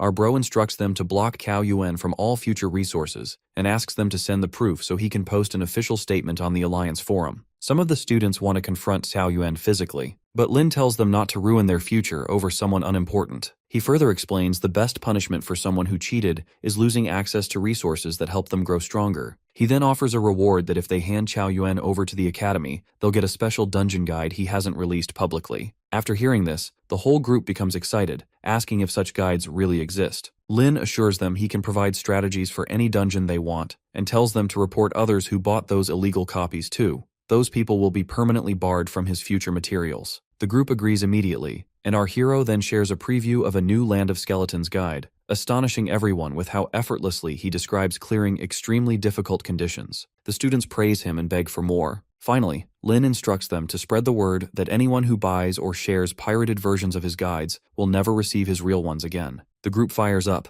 talking about resisting piracy and rushing off to act on his orders. The group announces a strict new rule that from this moment on, everyone must remove any copied versions of Lin Ye's dungeon guides. Also, if anyone is caught stealing or hiding such material, he will be permanently banned from receiving his strategies. Some students complain about wanting to save money, and a few even defend Cao Yuan, but others quickly shut them down, reminding everyone that Lin Ye spent serious effort making those guides. They point out that people want top-tier results while paying almost nothing, which is unfair. When someone doubts the quality of his upcoming releases, the group mentions the new Land of Skeletons Truancy Guide, saying they already got a sneak peek. That immediately excites everyone, and they start begging for access. The moderators warn that if anyone tries to defend the rule breakers, those accounts will also be prohibited from future content. Many members quickly delete their pirated copies and declare their loyalty to Lin Ye, with some even offering high prices just to join his private group. New people pour into the fan group at an overwhelming rate, all wanting his official guides that cover every major dungeon and update continuously. The protagonist is surprised at how fast the group grows, but he understands that being firm about piracy is more effective than fighting physically. By setting clear consequences, he protects his income and stops others from undercutting him. After things stabilize, our bro reviews his current status and notes his priest class, his level, and his physical and mental stats. He also lists his high-grade equipment, including the Demon Emperor set, movement and teleportation tools, and a protective ring. His rare awakened ability allows him to reverse power levels, and his skill set ranges from recovery abilities to moves that drain enemies, control space, support allies, and deal large-scale damage across the battlefield. The protagonist reviews his awakened talent, which lets him flip the nature of any ability that affects him. At its current stage, recovery spells turn into attacks, offensive skills convert into healing, helpful boosts become harmful effects, and weakening skills turn into enhancements. Additionally, he can switch this ability on or off whenever he wants. It also slightly lowers the energy needed for his abilities and shortens cooldown times, aside from limitations related to equipment. To upgrade it further, he needs to reach level 20 and defeat 10,000 creatures using this reversal feature. Further, he notes that the skill seems to be developing in an extremely destructive direction, but he decides to postpone upgrading until after his big exam. With the boost from his recent progress, his intelligence stat is close to 150, and he plans to push that base number higher before improving his other traits like agility, spirit, and durability. Even now, these supporting stats already place him among the best in his year. Lin then contacts Zhao Chuhong to purchase high-quality priest gear. He requests gold-grade items such as a weapon, footwear, a pendant, and a necklace, later sending exact specifications. Zhao explains that obtaining anything above the gold tier is hard, so gold tier options are provided instead. After looking through the listed stats, advantages, and prices, Lin selects a priest staff, a bone necklace, and a jade pendant, deciding that none of the shoe options fit his needs. The cost for those items comes to 350,000, and Lin adds a request for upgrade materials to enhance several pieces of equipment to level 10. Zhao warns that upgrading now may not be efficient, but our bro insists. The total, including all forging expenses, reaches 4 million alliance coins, which our hero pays. The items he buys each come with notable benefits. The bone necklace raises his durability, increases health recovery, and boosts both magical and physical defense. The white jade pendant raises intelligence and spirit and provides a protective white bird that shields him from a large portion of incoming magical damage. The priest-exclusive staff improves intelligence and gives a temporary attack boost to targets affected by his healing techniques. Once everything is prepared, Lin begins strengthening his equipment. Lin finishes upgrading all his gear, bringing each item in his regalia set, healing staff, bone necklace, and jade pendant, to the highest enhancement level. With every piece boosted, he feels confident that this setup will be enough to earn the top grade in the Island of Death,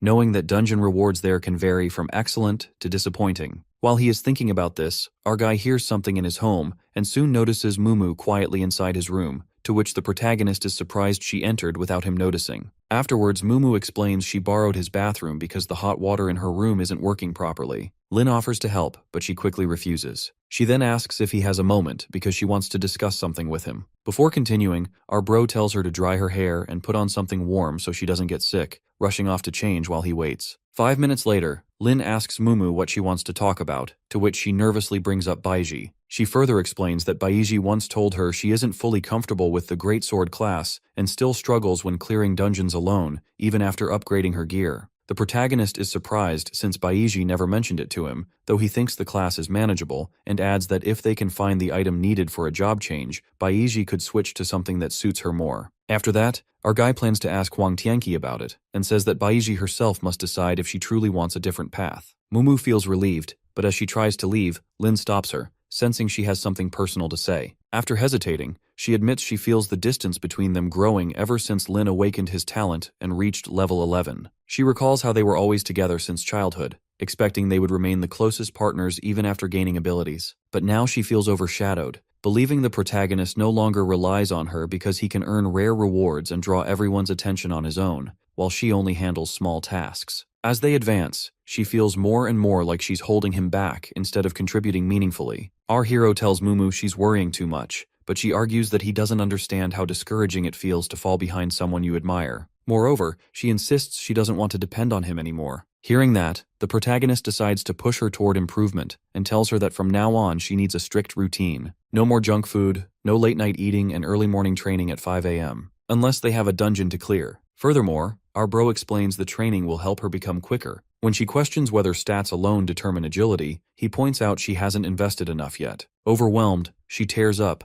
and Lin hands her a special item, the Heart of the Giant, saying it's the perfect support tool for her right now, especially since her clone ability can boost its effectiveness. Afterwards, he encourages her, telling her she has huge potential. After hearing this, Mumu vows to stop snacking and work harder. Lin sighs to himself about how practical gifts seem to motivate her. Then she suddenly declares she wants to test her mimicry ability, and confidently lists all the things she can do: massages, cooking, and cleaning, warning him to expect her full effort, leaving Lin confused. Baiji comes over. Mumu becomes excited after seeing her, and Lin thanks her for handling the errand. After that, Baiji then asks if our hero plans to head into the Land of Death right away without resting. Suddenly, Lin receives a temporary blessing that boosts any chest he earns in a dungeon for the next day. Next, the protagonist says he's fine and tells the girls they should relax instead. Moreover, our guy suggests that Baiji and Mumu take a break and watch a movie since balancing rest with work helps them recover better. Meanwhile, he uses the stone sword key to open the portal to the land of death and chooses the hardest mode. Mumu panics when she realizes he selected the catastrophic difficulty, but Lin steps inside anyway. The dungeon is described as a deadly zone filled with undead creatures that devour anything alive. To his surprise, the entrance is calmer than expected.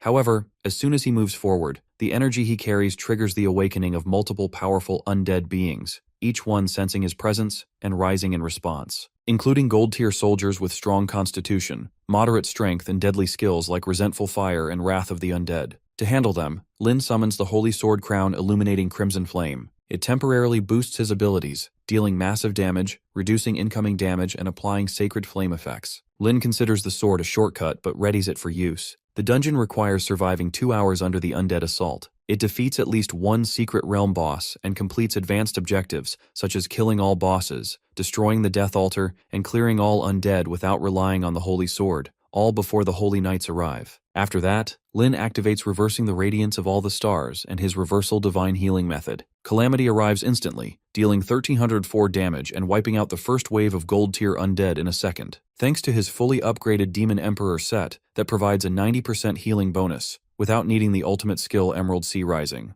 A second wave appears, prompting the protagonist to break through the blockade, head inside to defeat the boss and destroy the Death Altar, relying on the support of his 2 teammates. To boost his performance, he uses several items. A greater acceleration potion to increase movement speed for 5 minutes. A pill from the Windfalcon egg to temporarily raise agility by 50 points. Thunder liquid to maintain a 5-minute continuous thunder flash dash effect to further increase speed, and smoked earth chicken to temporarily increase constitution. The protagonist activates his reversal ability. He then examines the Death Altar, a structure with 10,000 durability, low defense, and no attack power, which constantly calls undead from the underworld. Also, there are 5 of these altars in the Land of Death, each guarded by a secret realm boss. Destroying one stops new undead from appearing in that area, although the ones already summoned stay. Next, he confronts the giant zombie butcher, a level 15 monster with equal stats in every attribute and several deadly abilities such as plague spread, corpse toxins, regeneration, splitting into smaller versions, hook attacks, fatal strikes, and a stomach mouth used to devour enemies. Lin uses a reversal control skill to immobilize the giant undead, needing only half a minute before launching a chain of reversal attacks that break the altar and kill the butcher. After it dies, the creature divides into 2 smaller butcher zombies, which he also destroys with the plunder effect. This triggers the awakening of 2 major undead bosses, Skeleton Hing and Undead Lich. Afterwards, our hero notes that despite the dungeon being catastrophe level, the level limit makes it manageable for him. He summons his gold-tier Dark Curse Rider to assist him for an hour, preparing to face these awakened bosses. Skeleton Hing, who strengthens all nearby undead with powerful auras and group-based tactics. The Undead Lich, a high-level necromancer capable of advanced dark magic like death waves, frost spells, gravitational attacks, and blood-freezing techniques. After that, Lin issues orders to finish them. The shield-bearing warrior addresses Lin as his master, to which our guy responds with irritation before ordering him to act. After that, the warrior follows his command and uses Moonlight Thrust, striking the Undead Lich. She reacts in pain as her curse shield activates. This shield can return all magic damage taken within 3 seconds back to whoever cast it. She cries out again and calls for the Lich King to support her, but our guy steps in, telling her that he is her real opponent. He unleashes the reverse tide of the Azure Sea, pushing the Lich King into a weakened, withered condition. The shield warrior then performs Rising Dragon Slash with 3 rapid hits, followed by the Lich's explosive curse attack. The Undead Lich tries to counter with Black Hole, preparing to destroy herself in the process. Our hero quickly warns his shield warrior that she is about to sacrifice her remaining life to drag him down, activating Blood Freeze. It is a suicidal spell that consumes her soul, releases a massive burst of ice magic, deals heavy freezing damage, and locks enemies in place. Shocked by the outcome, she realizes too late that she has failed, and the protagonist confirms that the target has been defeated and praises the shield warrior for his performance. In the end, the protagonist swings his sword with the force of disaster strikes, while the Lich King scoffs at humanity and warns that a greater darkness still awaits. With both the Lich King and the Undead Lich defeated, the important task of eliminating a secret realm boss is completed. This triggers the portal to open, allowing departure and granting rewards based on how many objectives were fulfilled. Nearby, the Darkwing Dragon, once the Dark Curse Knight's companion,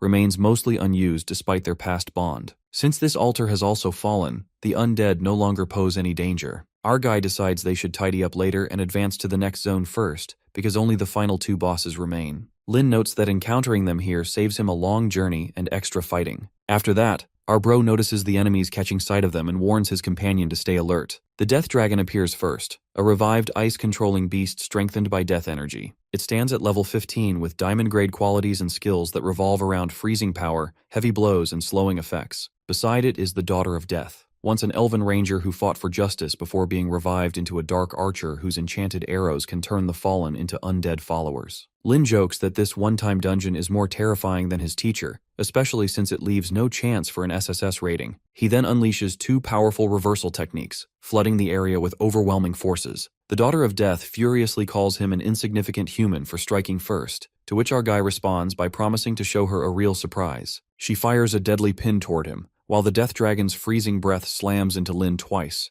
but his healing offsets the damage. His abilities wipe one freezing effect, sharply boost his speed, and greatly raise his strength. The Daughter of Death is shocked that her shot failed despite aiming directly at his heart, and realizes she must have immunity to control attacks. Feeling something is off, she quickly orders the Death Dragon to advance first. Health rises in quick bursts, first by 512, then by 539, breaking one frozen effect in the process. Another surge lifts it by 699, clearing the frozen state from Lin as well. During this moment, the Daughter of Death releases a rapid shower of arrows toward the shield bearer, yet every shot fails to land. Her frustration grows as she realizes how fast the opponent is moving. Moreover, she refuses to let him approach and calls every undead under her command, forcing them to form a wall to block the enemy. She boosts herself with silence magic and a draining spell, gaining more health. Since her opponents rely on close fighting, she decides to use talismans that temporarily control living beings. The stronger the target, the shorter the control time, ranging from 1 second to a full minute, and this control only ends if she is defeated. Under this effect, she can force the controlled target to harm themselves repeatedly for heavy damage until the talisman ends. Even a single second of control is enough for her, and she aims at the protagonist with confidence. During this, the Dark Talisman Rider becomes heavily slowed. Movement drops sharply, attack speed falls, and even attack strength decreases. Lin quickly calls for a defensive stance. The rider forms a heavy black shield that greatly reduces damage but slows them even more. The Daughter of Death tries to get around the shield, believing that once she reaches an opening, she can finish the fight. She thinks her opponent is nearly out of health and prepares to strike, planning to move on to the others afterward. But our guy triggers a reversed spell that cancels harmful effects and binds the enemy. A large health recovery follows, and negative conditions are removed, turning the situation in Lin's favor. The Daughter of Death is shocked that Lin is still standing. After that, the protagonist immediately orders a shield charge to break her action, then follows up with a powerful upward strike. The Death Dragon falls first, and the Daughter of Death accuses them of fighting unfairly, to which Lin answers with a reversed healing technique mixed with destructive force, which ends the Daughter of Death for good. After that,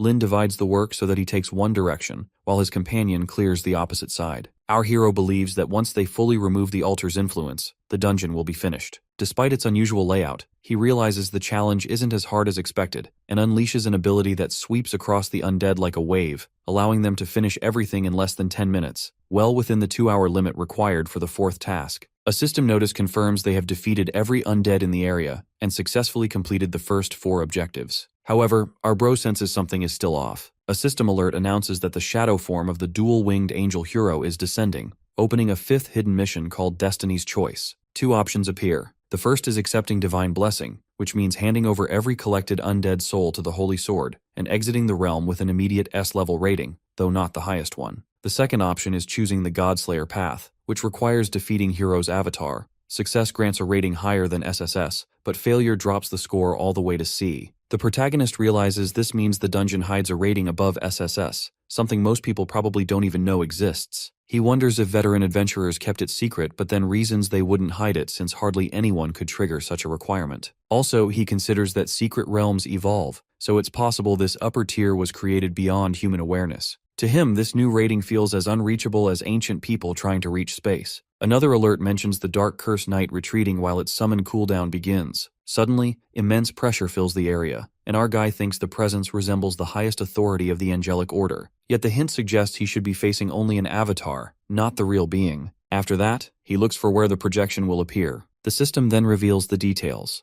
A level 37 shadow manifestation of the dual-winged angel hero, far beyond the recommended level for challengers. Many of its attributes are hidden, but it is clearly designed to overpower death-aligned opponents. When the avatar arrives, it addresses Lin directly and commends him for cleansing the land. It expresses gratitude on behalf of the Holy Kingdom, declaring that the undead deserve to be sealed away once more. Afterwards, the angel instructs Lin to hand over the holy sword and leave the area. Our hero pauses, questioning why he receives no reward after clearing every undead in the realm. After hearing this, Angel Hero reacts sharply, treating Lin's question as insolence and reminding him that mortals should be thankful and depart without interfering. Our hero notices how the angel speaks from a position far above humanity, treating people like disposable tools rather than allies. What's more, Angel Hero mentions cleanup work, for which Lin suspects there is something else happening behind the scenes, something the angel wants credit for even though Lin was the one who handled the danger. Later, our bro challenges this attitude and refuses to let the angel take the recognition for his efforts, to which Hero belittles humans, calling them insignificant beings meant to serve the Holy Kingdom, and accuses Lin of defying sacred will. Our hero decides he won't listen any longer and launches an attack, activating Plunder without hesitation, to which Hero then calls down divine power as the clash begins. Angel Hero unleashes powerful attacks, showing every weakness Lin has, yet claiming divine punishment will catch him. The angel strikes with the Scarlet Flame Crown and calls down thunder, but our hero continuously restores his health, reversing damage and shining with healing light. Even when one strike reduces his health, he quickly recovers and gains a damage boost. Angel Hero keeps shouting judgment spells, yet our bro notices the angel's behavior feels less threatening now, almost as if this version isn't the true form. After that, the angel becomes frustrated, shocked that none of the attacks, close range, long range, physical, or magical, are harming Lin. Instead, they keep restoring him, to which the protagonist responds, saying that if the angel had witnessed how he defeated earlier bosses, this wouldn't be surprising at all. Angel Hero is stunned that Lin seems untouchable and demands to know if he has some kind of invincible power, but Lin says the angel can barely harm him at all. The protagonist then unleashes a reversal skill that slows the angel's phantom 3 times, leaving it stuck in place with weakened strength and defense. He follows up with another reversed healing strike that causes heavy bleeding and another draining move that takes even more health. With these hits, the Phantom Angel collapses, marking the dungeon's completion. The system rewards Lin with a diamond-grade chest for clearing it and another diamond chest for meeting every hidden requirement, granting him the highest SSS score. As the realm dissolves, our guy gathers his strength to receive a personal reward and gains a rare evolving weapon called Flashing Spirit Moonshade, unique only to him. Later, the protagonist examines the special weapon he just earned, a rare item called Flashing Spirit Moonshade. It is a personal evolving weapon only he can use, and even at its first stage, it raises all his stats and provides 3 modes. One focused on healing, one built for heavy destruction, and one that mixes damage with self-recovery. The weapon can grow stronger when fed similar priest weapons, unlocking even more abilities. Also, its healing mode lets him restore others, and use a moonlight-based skill. The destructive mode gives him a devastating area attack, and the shadow mode lets him dodge everything for a moment and teleport. Indeed, Lin notices that the weapon is already powerful enough to rival treasure from the dungeon, which makes him wonder if its final rank could surpass the diamond tier. After opening both diamond chests, he gains many upgrades, extra attribute points, rare equipment, fast attack skills, accessories like an ancient dragon necklace and items with special effects. With all points added to intelligence, his stats now resemble those of someone near level 20, even though he is only level 11. His gear set, awakened talent, and reversal-based abilities make him far stronger than before. Since his luck buff is still active, he considers challenging another dungeon. But when our hero steps outside from the dungeon, he finds Chao waiting. Chao is furious, blaming Lin for ruining his reputation, damaging his relationships, and causing people to push him toward quitting school. Meanwhile, Lin stays calm and remembers how he only intended to stop Chao from gaining attribute points, never expecting the situation to grow this extreme. Further on, our guy strikes back with Chao's own rod and reveals that Chao's actions involved lies and rumor spreading, not simply taking a guide. During the confrontation, the protagonist notices a dark, unnatural force rising from Chao, and he recognizes it as demonic energy. Lin realizes something is wrong with Chao as a strange presence echoes in the background. The voice of Lord Meigao tears into Chao's mind, calling him a useless clown that everyone ignores and despises. The voice pushes him deeper into anger, insisting that if he refuses to stay at the bottom, even more people will hate him. After this, Chao breaks down and screams that he wants to kill Lin. At the same time, Lord Meigao tempts him with promises of overwhelming power, urging him to abandon his humanity and accept the abyss. In the meantime, Chao finally gives in and asks for that forbidden strength. His body twists as he transforms into a fallen one. The protagonist watches this change and instantly understands that an abyss demon has already taken over Chao. Chao laughs wildly as the new power floods through him, amazed by the strength burning inside his body. Despite that, our hero gives him one last chance to stop, knowing the rules clearly allow professionals to kill a fallen one to protect innocent lives. If Chao continues on this path, our bro will be forced to end him. Meanwhile, Cao Yun bursts into crazed laughter, convinced the protagonist is finally going to pay for everything. He unleashes a corrupted sword strike powered by the abyss, and the moment that force hits, Lin's body is weakened. Plus, his stats drop sharply, his defenses crumble, and a bleeding effect starts draining his health. At the same time, Lin summons his power. Since Cao insists on pushing this fight, our bro prepares his own blade technique, and his attack lands cleanly. Even though Cao now carries abyss strength, the gap is still too large. Cao, shaken, realizes Lin's strike dealt huge damage even while weakened. After that, our guy points out that Cao is still no more than the equivalent of a basic boss to him. Cao refuses to accept it and screams that Lin will die, accusing him of relying on pure strength despite being a priest. During this, our hero thinks ahead and decides not to reveal his strongest reversal ability, because abyss demons are likely observing the fight, and if they discover he holds an invincibility-type power, they could escape and alert others, putting him at a disadvantage. Moreover, Lin knows that Cao never had strong judgment or proper understanding of combat. Plus, Cao doesn't even realize there was extra magic damage hidden within the physical strike. Lin now plans to use this fight as bait to draw out any abyss demons watching from the shadows. Further ahead, our guy focuses on keeping Cao alive just long enough to lure out the hidden demons. At the same time, he grows annoyed by how weak Cao still is, even after absorbing abyss power. A swordsman boosted this much still loses to a priest, which shows how little potential Cao ever had. To the protagonist, he's nothing more than a disposable pawn. Meanwhile, the demon influencing Cao begins plotting. It wants Lin dead, believing that if Lin falls, Huang Xiaofeng's trust in Lin's strength will shatter, and with that trust gone, Huang could be manipulated and dragged into Meigao's forces. The demon considers two options: corrupting Huang through Lin, or convincing Lin directly. In the end, it prefers using Lin's death as the spark. During the clash, Lin loses more health, though he restores himself instantly with a cleansing ability that cancels the bleed. Chao freezes for a moment, shocked by the sudden recovery. At that point, our bro states that the one standing before him isn't Cao anymore. Instead, it's the abyss demon wearing his body. In the meantime, the demon realizes the Alliance is already heading toward this location and becomes impatient. It decides to end the fight quickly, urging Lin to die or to surrender himself to the abyss. Our hero instantly recognizes that the demon has swallowed the bait. He plays along, pretending to consider the offer and questions what the abyss can even provide that would make joining worthwhile, pushing the demon to reveal its intentions. The demon, however, acts like its offer alone should be convincing,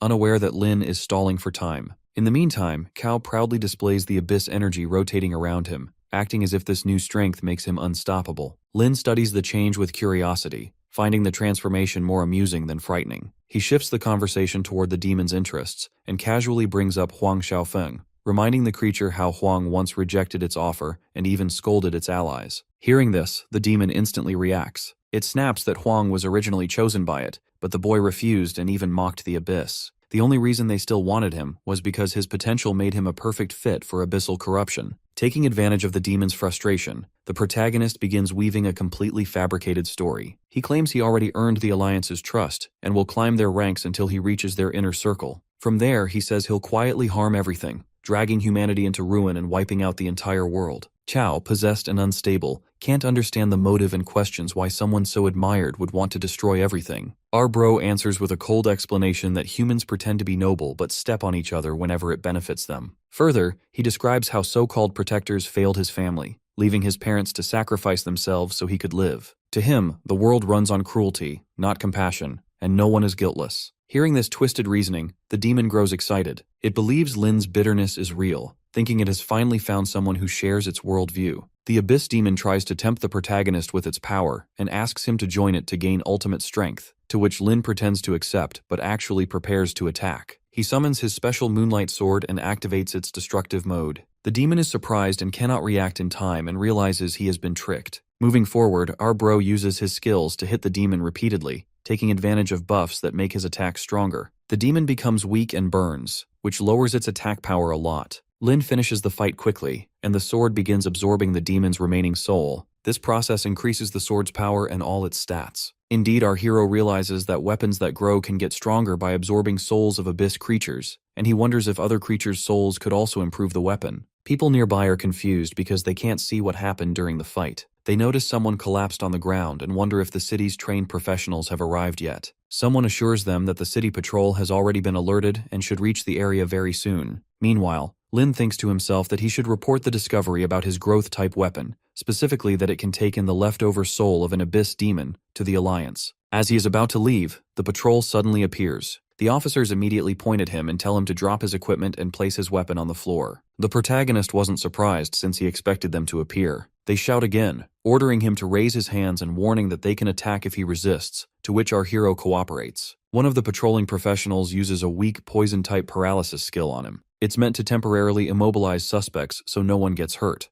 and the effect is gentle enough that he doesn't feel pain. These professionals are responsible for keeping the city secure, and using paralysis is their standard safety routine. They then spread out to inspect the battlefield, treat the wounded, talk to the people watching, and check for any clues. A moment later, one of the officers reports back that the badly injured person lying unconscious is a student, but he has traces of abyss energy inside him, meaning he was corrupted by an abyss demon. The officer also points out that there is a corpse from an abyss demon at the scene as well. The patrol team inspects the scene and discovers something shocking: the remains of a level 20 abyss demon. Its body is covered in blade marks, yet only a skeleton is left, as if something drained it completely. The officers can't believe that the young man they just restrained could be responsible for killing it. They check Lin Ye's information, a level 11 student from the city's main academy. The idea that someone at his level defeated such a creature seems impossible, and the officers are stunned because they recognize him as the talented student people often talk about. The squad captain arrives and introduces himself as Wang Machao from the Alliance's Abyss Demon Extermination Task Force. He orders the paralysis on Lin to be removed and begins questioning him. After that, he asks if the protagonist was the one who took down the Abyss Demon, and whether the severely injured student nearby turned into a corrupted fighter under the demon's influence. Lin confirms everything, and further explains that the wounded student is Chao Yuan, who transformed and attempted to kill him, so he acted in self-defense. When the captain asks how the demon was forced into its real form, Lin suggests that it had been secretly watching its chosen targets and acted quickly to empower Chao Yuan. Because of that, it briefly revealed its true self, giving our bro the chance to trap it. The captain is stunned, because deceiving an abyss creature is extremely difficult even for seasoned professionals. Yet Lin not only handled a corrupted opponent and the demon's true form at the same time, but he also managed to leave Chao Yuan alive with exactly 1% health, a level of control even full professionals struggle to achieve. Impressed but needing to investigate further, Captain Wang politely requests Lin to accompany them to the Alliance branch for proper questioning. One of the soldiers reacts with surprise when he realizes the student involved is Lin Ye, someone widely known for his achievements. Indeed, Wang stays focused on the emergency, explaining that the safety of the city comes first, so the usual rules must be followed. Moreover, Wang warns that this situation might disrupt Lin Ye's upcoming professional test, and he can't relax the procedure for him. The protagonist stays calm and expresses full support for the team's efforts against the Abyss demons. Meanwhile, another superior steps in and makes a firm decision, and states that our hero does not need to be taken in for questioning or monitoring. Wang is shocked because this goes against the usual protocol and worries about being punished for ignoring the rules. The superior reassures him by explaining that the choice isn't his alone. The headquarters president and all department heads have agreed, and they decide to delay the case until after our bro completes his professional test. This puts Wang at ease, knowing he won't face consequences. The superior brings up Lin Ye's past achievement, explaining that he once defeated the well-known curse teacher completely on his own and earned access to the Forgotten Lair. Wang, who always assumed the stories were exaggerated, starts rethinking everything after seeing Lin Ye's calm behavior. He begins to wonder whether the protagonist possesses an extraordinary gift or a unique ability that naturally restrains dark-type enemies. Further, our hero explains that the demon they encountered, Mego, is the same creature that previously tried to influence Huang Xiaofeng,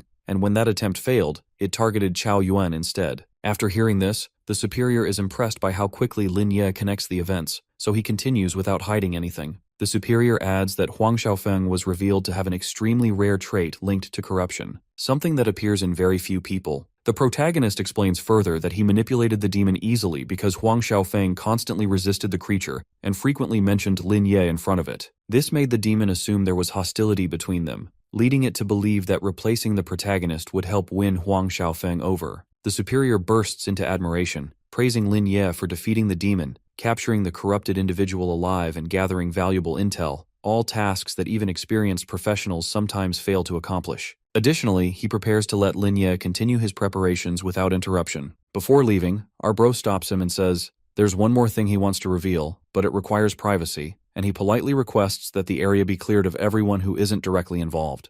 The boss orders Ma Chao to clear the field since Lin Ye told him he needed privacy. He instructs Ma Chao to take their designated team but leave their equipment for Lin Ye. Ma Chao nods along to his boss's instructions and orders his division to get into formation and clear the field. Soon, the armed forces step back, leaving Ma Chao with Lin Ye. Ma Chao apologizes to Lin Ye for his reckless behavior and hands his phone back to him. Once Lin Ye is satisfied that no one is invading their privacy, he gets back to the boss. The boss asks what he wanted to tell him, and Lin Ye shows his moonshade, explaining that spectral moonshade was obtained by him as a weapon after beating Death Valley. It was needed in order to kill the Abyss Demon, and the weapon later absorbed the demon's power within it. The boss is shocked at the limitless possibilities, but Lin Ye tells him that very little is known about self-improving weapons like moonshade. Even the best libraries around the city do not have proper information about them. This made him wonder about the weapon's use, if it could kill real-life enemies like the Abyss Demon and level up while doing so. The boss explains that such self-improvement weapons are insanely rare, and since the establishment of the Union, only 3 have ever surfaced and were recorded. He says he cannot provide classified information, but from what he knows, self-improvement weapons increase EXP through defeating enemies inside dungeons, and no weapon in real life provides such growth. Lin Ye raises his weapon and asks if he is the first person ever to do that. The boss smiles and nods, thanking him for providing such important and personal information to the Union and trusting them with it. Lin Ye then says he wants to share his opinion about the weapon. He believes Spectral Moonshade is the first weapon ever to achieve this, but if the first exists, then a second must exist too. He thinks it is not possible for the weapon to exist in only one piece. From now on, more weapons or tools that humans are not aware of may appear to fight and counter the Abyss Demons, which he believes is a great thing for humanity. The boss agrees, delighted to hear this, but tells him the information must remain confidential. He warns him not to tell anyone because, according to the old saying, possession of wealth brings trouble, and since he possesses something extremely rare, envy will follow. The boss adds that there are not many young people like him who can see the bigger picture. The Union will be stronger and greater with someone like him. He ends by telling Lin Ye that he will inform the higher-ups and they will take the matter seriously. For Lin Ye, what is important now is to take his professional exam and the match, and he is free to contact the Union regarding this matter. With that, Lin Ye ends the call. He walks toward Ma Chao to hand the phone back. Ma Chao tells him he is looking forward to seeing Lin Ye around the Union and hopes he becomes one of them, and tells him to call him Old Wang from now on. Lin Ye nods, saying he will take his leave now, and leaves after calling Ma Chao Old Wang. On the other side, the boss asks Tianqi about his talk with Lin Ye. Tianqi tells him that Lin Ye is insanely talented, calm, and able to see the bigger picture. Guanyin is the only other kid near Lin Ye's age who is like him and just as talented. He adds that he once thought Guanyin would be the leader of this generation, but now that Lin Ye is here, it is hard to say. The boss laughs, saying that young people have their own way of handling things. But the way Lin Ye is always collecting weapons targeting demons around dungeons shows he is someone with infinite potential. Lin Ye enters his building and yells that he is home after opening the door. Mumu hides behind the sofa, about to yell and scare him, but Lin Ye spots her before she can shout, calling her out for her prank. Mumu huffs in anger, telling him to pretend to get scared for once. Lin Ye calls her out again for hiding and sneaking snacks at home. She promises him she will work hard.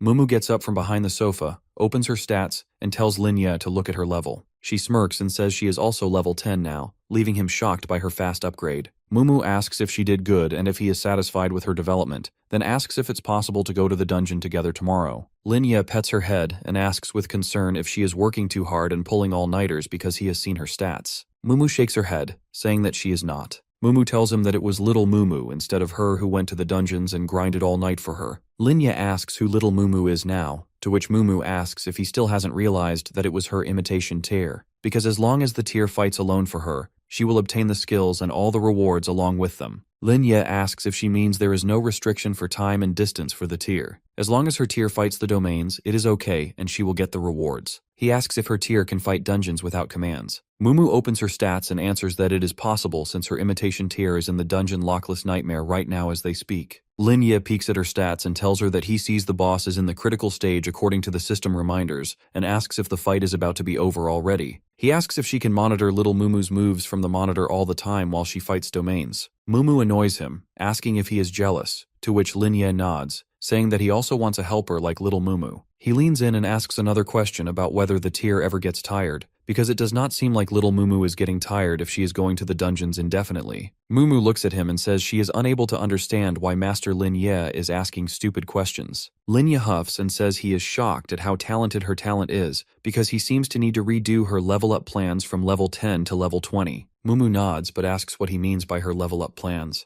Lin Ye tells her how he has to consider her talent and add all the new equipment and skills to create an optimal way to help her level up.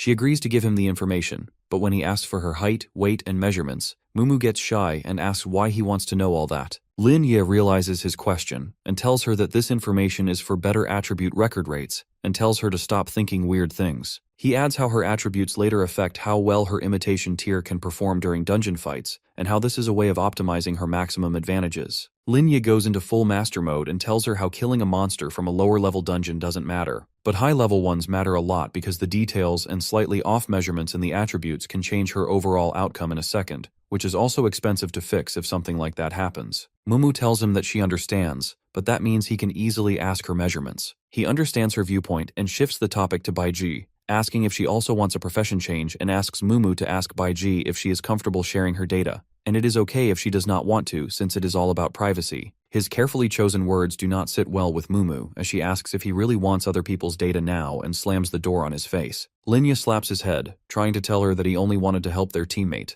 Mumu sits on her bed huffing in anger, asking if it is important to give her actual measurements, because it seems important to get even stronger. She remembers all the events she has spent with Linya, and then takes out her fake implants from her chest and measures herself, getting frustrated that her body still hasn't grown even after drinking all that milk. She asks if Linya will make fun of her. Mumu holds her head in her hands, asking herself how she always claimed that she was not lying, but now her image will be shattered. Suddenly she remembers little Mumu, thinking that she can take little Mumu's measurements instead of hers. She calls out her imitation tier after checking that she has finished clearing the dungeon. Little Mumu appears, confused, as Mumu takes a measuring tape and wraps it around her, causing a ruckus in her room that can be heard from outside. Linya hears the chaotic noise from the room and wonders what could be happening inside when there is only Mumu. 10 minutes later, Mumu comes out of her room hiding her face. She hands over the datasheet to Linya. Mumu says that she is done with the test and tells him to take a look at it himself, instructing him not to share it with anyone. Linya takes the paper and looks at her data.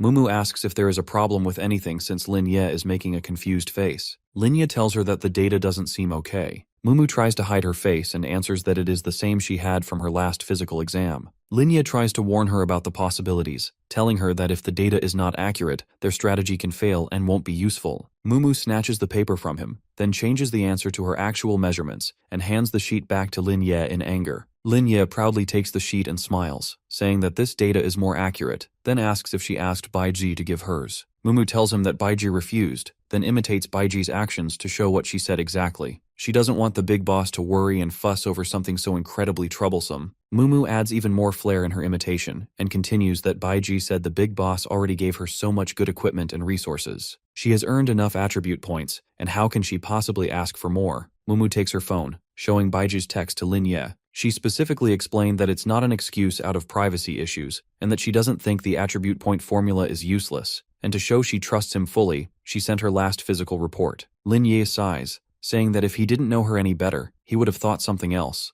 but since he knows who Baiji really is, it seems she truly doesn't want him to worry about getting her new equipment. He sends the last year's physical report to himself from Mumu's phone and adds that he cannot let their teammate go without helping her when she has such amazing talent at her hand. Staying on topic, Mumu tries asking Linya something. He finishes filling up the form and turns towards her. Mumu tells him that little Mumu learned another skill and she just got a notification from the system. The skill is called Soul Summoning Bell, which can be used to summon spirits and make them fight, but it didn't specify what kind of things she can summon with it. Listening to this, Linya gets shocked as he asks in confusion if little Mumu is also able to summon things now and wonders if they are playing an infinite nesting doll game. Mumu shakes her head, telling him that it's not the same thing. The thing they do is different because her ability to summon spirits can only be used in secret realm dungeons. But Mumu has limits since she cannot use her abilities in reality, and unlike spirits dying in realms, dying in reality is not the case for her since little Mumu can be revived. She adds that she is only aware of little Mumu because she hasn't tested the others yet. Linya plans to go into the dungeon and test out its specific effects. Both of them enter the dungeon secret realm, Lizardman tribe. Mumu asks if Linya changed his priest weapon to knife form after seeing his new sword. Linya offers to let her test it out. He shows her the after effects of the strike. Mumu tells him it is not that impressive and tells him to prepare for the impressive skills of her little sister. She uses bionic tears and activates the exclusive skill for Soul Summoning Bell. Soon the bell appears in little Mumu's hands, but the notification alerts them that an unknown spirit has heard the bell's sound and established a connection in the world they are in, and soon it will descend here to fight them. They couldn't even get out of their shock when they heard a loud thud, and something very large started appearing in front of them. The system alerts them that Spirit Giant Tree Guardian has descended upon them. The spirit of level 10, with no proper information, stands in front of Mumu. Linya looks at its stats and realizes that it is definitely a top-tier boss exceeding the gold level. He thinks that if Mumu levels up later, she can summon bosses of that particular level. The soul summoning bell is similar to the item from the Curse Master, but the Curse Master won't die, and it is very difficult to obtain considering the cooldown. Understanding the situation, Linya tells her to use the new giant to her advantage. She gets the signal and tells the Tree Guardian to eliminate the Lizardmen. The giant Tree Guardian lets out a roar, luring the Lizardmen towards him and uses Heaven's Strike. It's an exclusive skill that strikes the enemy with the power of a war spear, and if another strike is attached, the enemy can no longer survive. Linya looks at the giant Guardian Tree's strike. He thinks about how Heaven's Strike resembles one of the Goblin King's skills. However, the Goblin King's attack had a much wider angle. The damage was also 10 times higher and far more destructive. He asks Mumu if he can try fighting it himself. Mumu becomes confused. She immediately denies his request. She tells him to sit back and relax, explaining that the Guardian Tree guy is his teammate right now. She adds that there is still one boss left. That boss will give Linya a good opportunity to see how capable he really is when fighting solo. Linya shakes his head at her tantrum. He says that she misunderstood him. He explains that he was talking about fighting with the bionic tears. Little Mumu is instantly shocked. She hides behind Mumu, who shields her protectively. Mumu angrily refuses his idea. Linya asks why she refused him. Before she can answer, he changes the topic. He instructs Mumu to make the Great Guardian Tree stand by until the next region. He explains his reasoning. When the Lizardman Chief appears, they can all witness the fight. The Chief will be a better test of the Tree Brothers' skills. After that, Linya will handle the rest himself. He swiftly changes his form into the Blade of Destruction. He has slain the Lizardman guard. Mumu asks in shock how a basic level attack could deal such high damage. Linya continues attacking the Lizardmen. At the same time, he reflects on something he hadn't noticed before. He never truly understood the bonuses of Spectral Moonshade.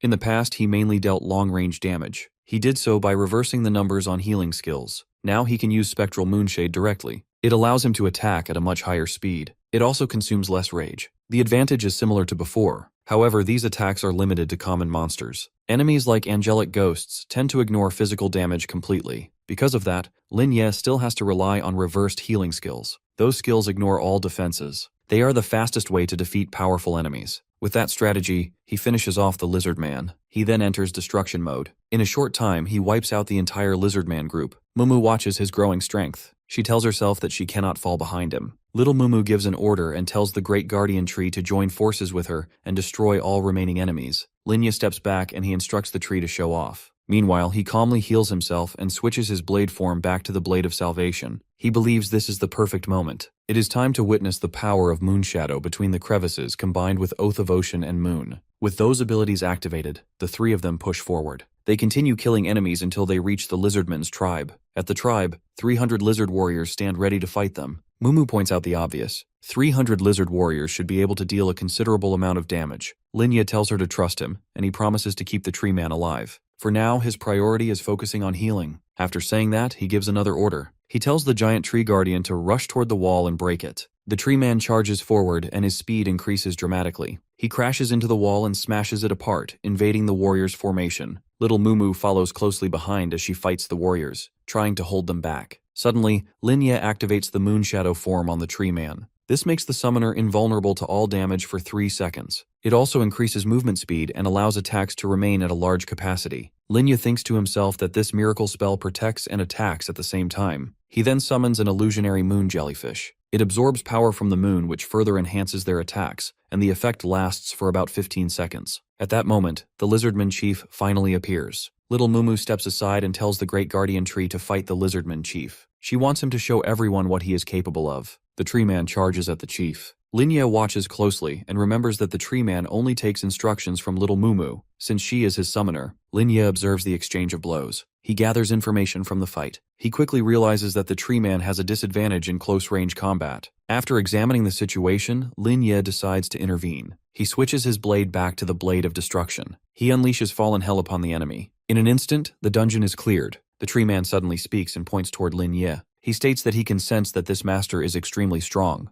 Linya turns toward the giant guardian tree. He asks what it was just saying. Suddenly, the giant tree guardian kneels in front of him. It says that before returning to the spirit realm, it has something it wishes to ask. Linya is caught off guard, and he asks what the guardian tree wants to ask. At the same time, he begins to think. The guardian tree is a sentient being from another realm. It was only summoned through the soul summoning bell. That makes sense. that this summoning can only happen once. If the guardian tree dies, it cannot be revived. He recalls the curse instructor. That being also possessed memories and intelligence. Yet it was only an illusion created by a summoning item. If the curse instructor were killed, it would simply revive again. Linya quietly hides his destruction power behind his hand. He then asks what the guardian tree wants from him. Linya asks another question. He wonders whether sentient beings from other realms are similar to abyss demons or the angels they have encountered before. He questions whether such beings pose a threat to humanity. The giant tree guardian replies only with, the Forgotten Lair. This answer confuses Linya even more. The guardian tree continues speaking. It says that it wishes Linya would bring its master to the Forgotten Lair. It explains that Linya carries a special mark. That mark grants him the authority to enter their lair. It adds something else. Its master also possesses the same mark. Because of this, Linya can take her along as well. Linya asks who the master is, and asks who the guardian tree itself truly is. The giant tree guardian points toward little Mumu. It replies that it is merely an ordinary, nameless soldier. Linya falls silent. Then after a moment, he instructs the tree guardian to stand up. Just then, a system notification appears. It asks whether he wants to open the reward chest now. Linya tells the tree guardian that he still needs to confirm something. Only after that will he consider agreeing to its request. He then orders Mumu to leave. Mumu notices the sudden shift in Linya's mood. She wonders what could have gone wrong so abruptly. Meanwhile, Linya continues thinking. Normally, a professional's talent is under the absolute control of the awakened individual. A talent cannot exist without its professional. Awakening a talent is the very foundation of becoming stronger. Essentially, the professional and the talent exist in a symbiotic relationship. Once the professional dies, the talent disappears. This remains true no matter how powerful that talent may be. Even summoned creatures with intelligence would instinctively protect their own master. However, something feels wrong to Linya. The fact that bionic tears can summon a creature from another realm troubles him. What troubles him more is that this creature acknowledges Mumu as its master. She even possesses a pass that allows entry into the Forgotten Lair. When Linya thinks of Angel Kuro's projection, a chill runs through him. He realizes that Mumu could be in danger. Worse still, humanity itself could be at risk. He tells himself that he must resolve this matter as soon as possible. Linya walks toward Mumu and tells her that something urgent has come up. He asks her to stay behind or continue clearing dungeons without him.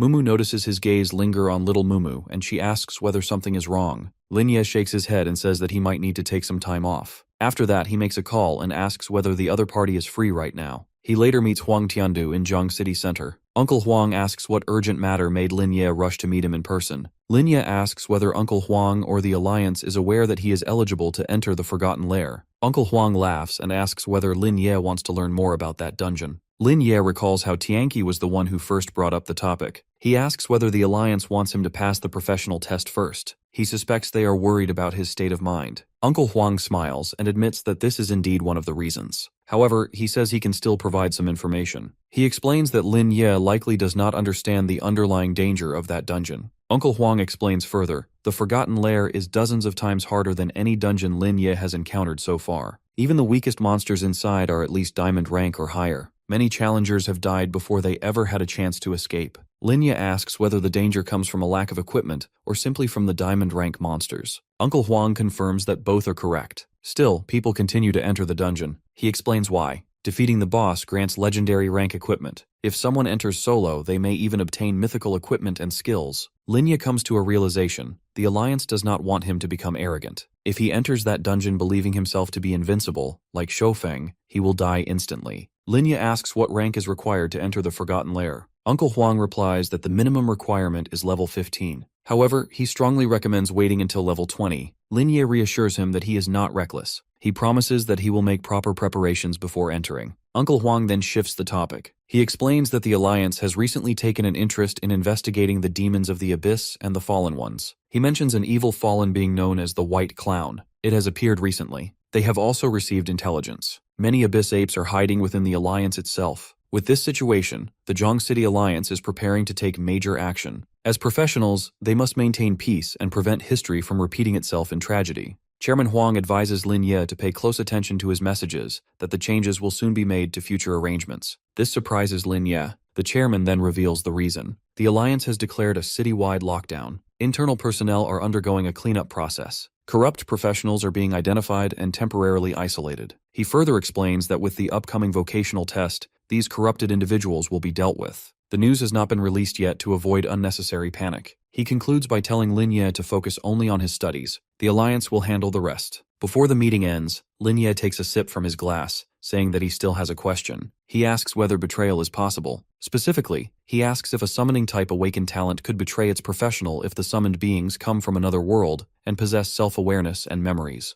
Chairman Huang shakes his head. He denies the possibility. He explains that awakened talents are symbiotic. They are powers nurtured from within. They live and die alongside their professionals, much like loyal allies. Because of this, it does not matter what is summoned or from which world it comes. It will never endanger its summoner. Even if the summoned beings possess intelligence and varying personalities, they still obey unconditionally. To reassure him further, Chairman Huang adds that this has been tested in battle. Even high-level control abilities that manipulate thoughts cannot make summoned beings attack their summoners. Linye then asks about a specific case. He asks what would happen if the summoned being were an abyss demon. The chairman reassures him again, saying it still would not happen. Such talents exist within the Alliance. In these cases, abyss demons attempt to tempt humans into joining the abyss. Instead, those professionals integrate into abyss forces. They become informants. Their role is to relay the movements of abyss powers. After all questions are answered, Chairman Huang lowers his glasses. He asks whether Linye is the one who awakened such a talent. Linye answers honestly, saying it is not him. It belongs to a friend and teammate. As he reflects on the conversation, Linye realizes something important. The Alliance will eventually learn that the biomechanical tear is being brought into the Forgotten Nest, just as the giant tree guardian requested. To clear the confusion, Linye explains further. He tells the chairman that his friend's summoned being sensed his passage permit. It requested to enter the Forgotten Nest together. This revelation shocks Chairman Huang, making him stand up immediately. He is surprised that the summoned being claims to have a passage permit as well. Linye admits that he doubts the claim. Chairman Huang walks toward the window. He reassures Linye once more. He says that the being will not betray Linye or his friend. However, he advises reporting the matter to the Alliance in advance. Chairman Huang refers to the summoner as a promising big shot. He tells Linye not to worry. As long as the Alliance confirms that the being was not summoned through an illegal ritual or dark power, it will not be restricted in human cities. He guarantees something else as well. Linye's summoner friend will not be investigated. Instead, she will be valued and cultivated. She will receive full access to resources, training, equipment, and future benefits. Linye finally feels relieved and admits that he dislikes feeling tense and out of control. Chairman Huang notices that Linye has finished asking questions. He then presents an autopsy report. It concerns an abyss demon. He explains that a senior prosecutor examined the corpse. The conclusion was that it was killed by a special magical attack. Although the demon appeared burned, its cells and organs suffered sudden exhaustion and atrophy. They stopped functioning entirely. The effect resembles old-time paraquat poisoning. Chairman Huang asks Linye a question. He asks whether his awakened talent is poison milk. He hands over the report. Linye is impressed by the level of detail. After reviewing it, Linye confirms the truth. Chairman Huang smiles and explains that the Alliance had been arguing over the cause of death. That debate will now end, and the credit belongs to Linye. Linye looks confused, to which Chairman Huang is surprised by his reaction. He asks whether Linye is unaware of the bounty placed on abyss demons. Before Linye can answer, the chairman explains. The Professional Alliance awards merit for every abyss demon slain. He tells Linye to wait for the award ceremony. The rewards include platinum-level optional equipment, skill books, rare materials, and special items. Linye can specify what he wants. Feeling excited, Linye asks whether the items can be sent to him. When Chairman Huang agrees, Linye asks for permission to leave. He wants to take his teammates into another dungeon. As Linye stands up, Chairman Huang wishes him luck. He encourages him to take first place in the vocational test and bring honor to Zhang City. Seeing his enthusiasm, Linye jokes. He asks whether the chairman is placing bets on him. Chairman Huang hesitates and both of them burst into laughter. Later that afternoon, Linye spots Baizhi walking along the town streets. He approaches her and asks what the matter is. Baizhi turns around to face him. She says that she has made a decision. She has decided to give him her data. As she finishes speaking, she hands him a file. It contains all of her personal combat data.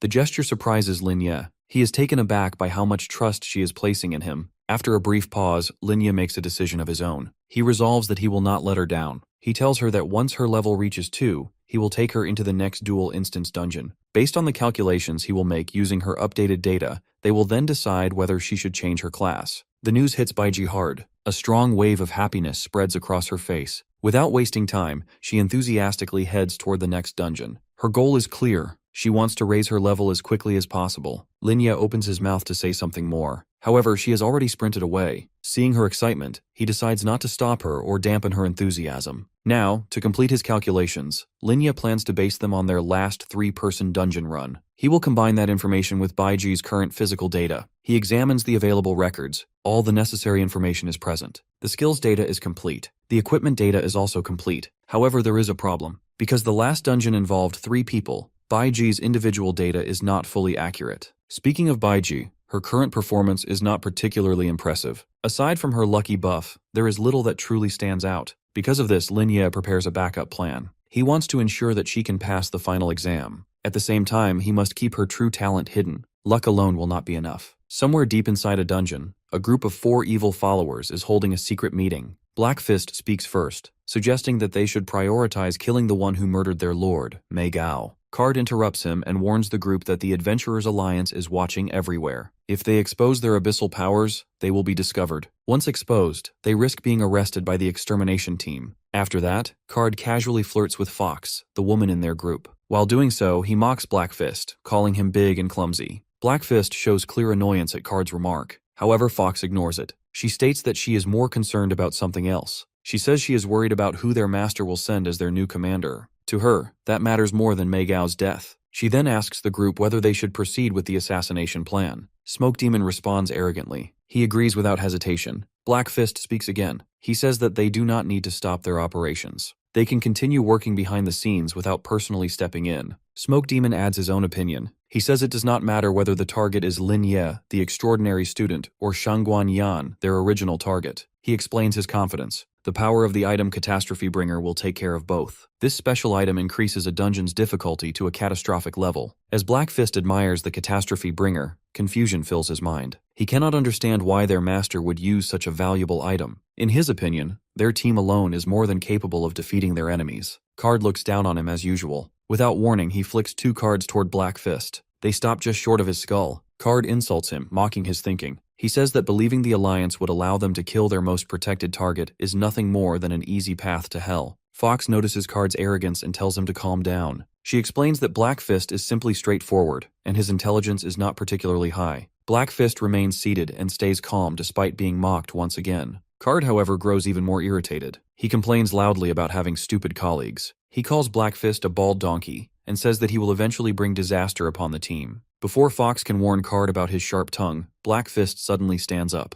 To everyone's surprise, he bows his head toward Card and apologizes. Smoke Demon immediately tries to stop him. He reminds Black Fist that his strength far exceeds Card's. At that moment, the Catastrophe Bringer begins to glow brighter. The light rises higher into the air. A command echoes ordering them to welcome their master. The 4 of them kneel down. Within the light, the reflection of their master appears. Addressing Mei Gao's death, the master announces his decision. Another Abyss Demon will be assigned to lead them. An Evil Fallen will assist as well. He then reveals the name of the Evil Fallen, White Clown. Smoke Demon reacts instantly, saying that they already know him. White Clown has killed nearly 1,000 people, and among them are more than a dozen high-level adventurers. He has set an infamous record. The way Smoke Demon speaks makes their master realize something. They do not want White Clown involved. When asked for the reason, Smoke Demon explains further. With White Clown's power, he would be a threat to their own lives. For that reason, Smoke Demon refuses to act if White Clown enters Jiang City. After Smoke Demon's declaration, the dungeon grows silent. The atmosphere becomes heavy and uneasy. Then, the master suddenly laughs and praises their way of thinking. He assures them that their rejection holds value. White Clown does not have the authority to restrain them or act alongside them. He explains further. White Clown has been sent to Jiang City for a different task. He will take over their original mission of killing Shangguan Yan. At the same time, White Clown will cover for them. He will help them complete a new mission. Their new target is Huang Xiaofeng.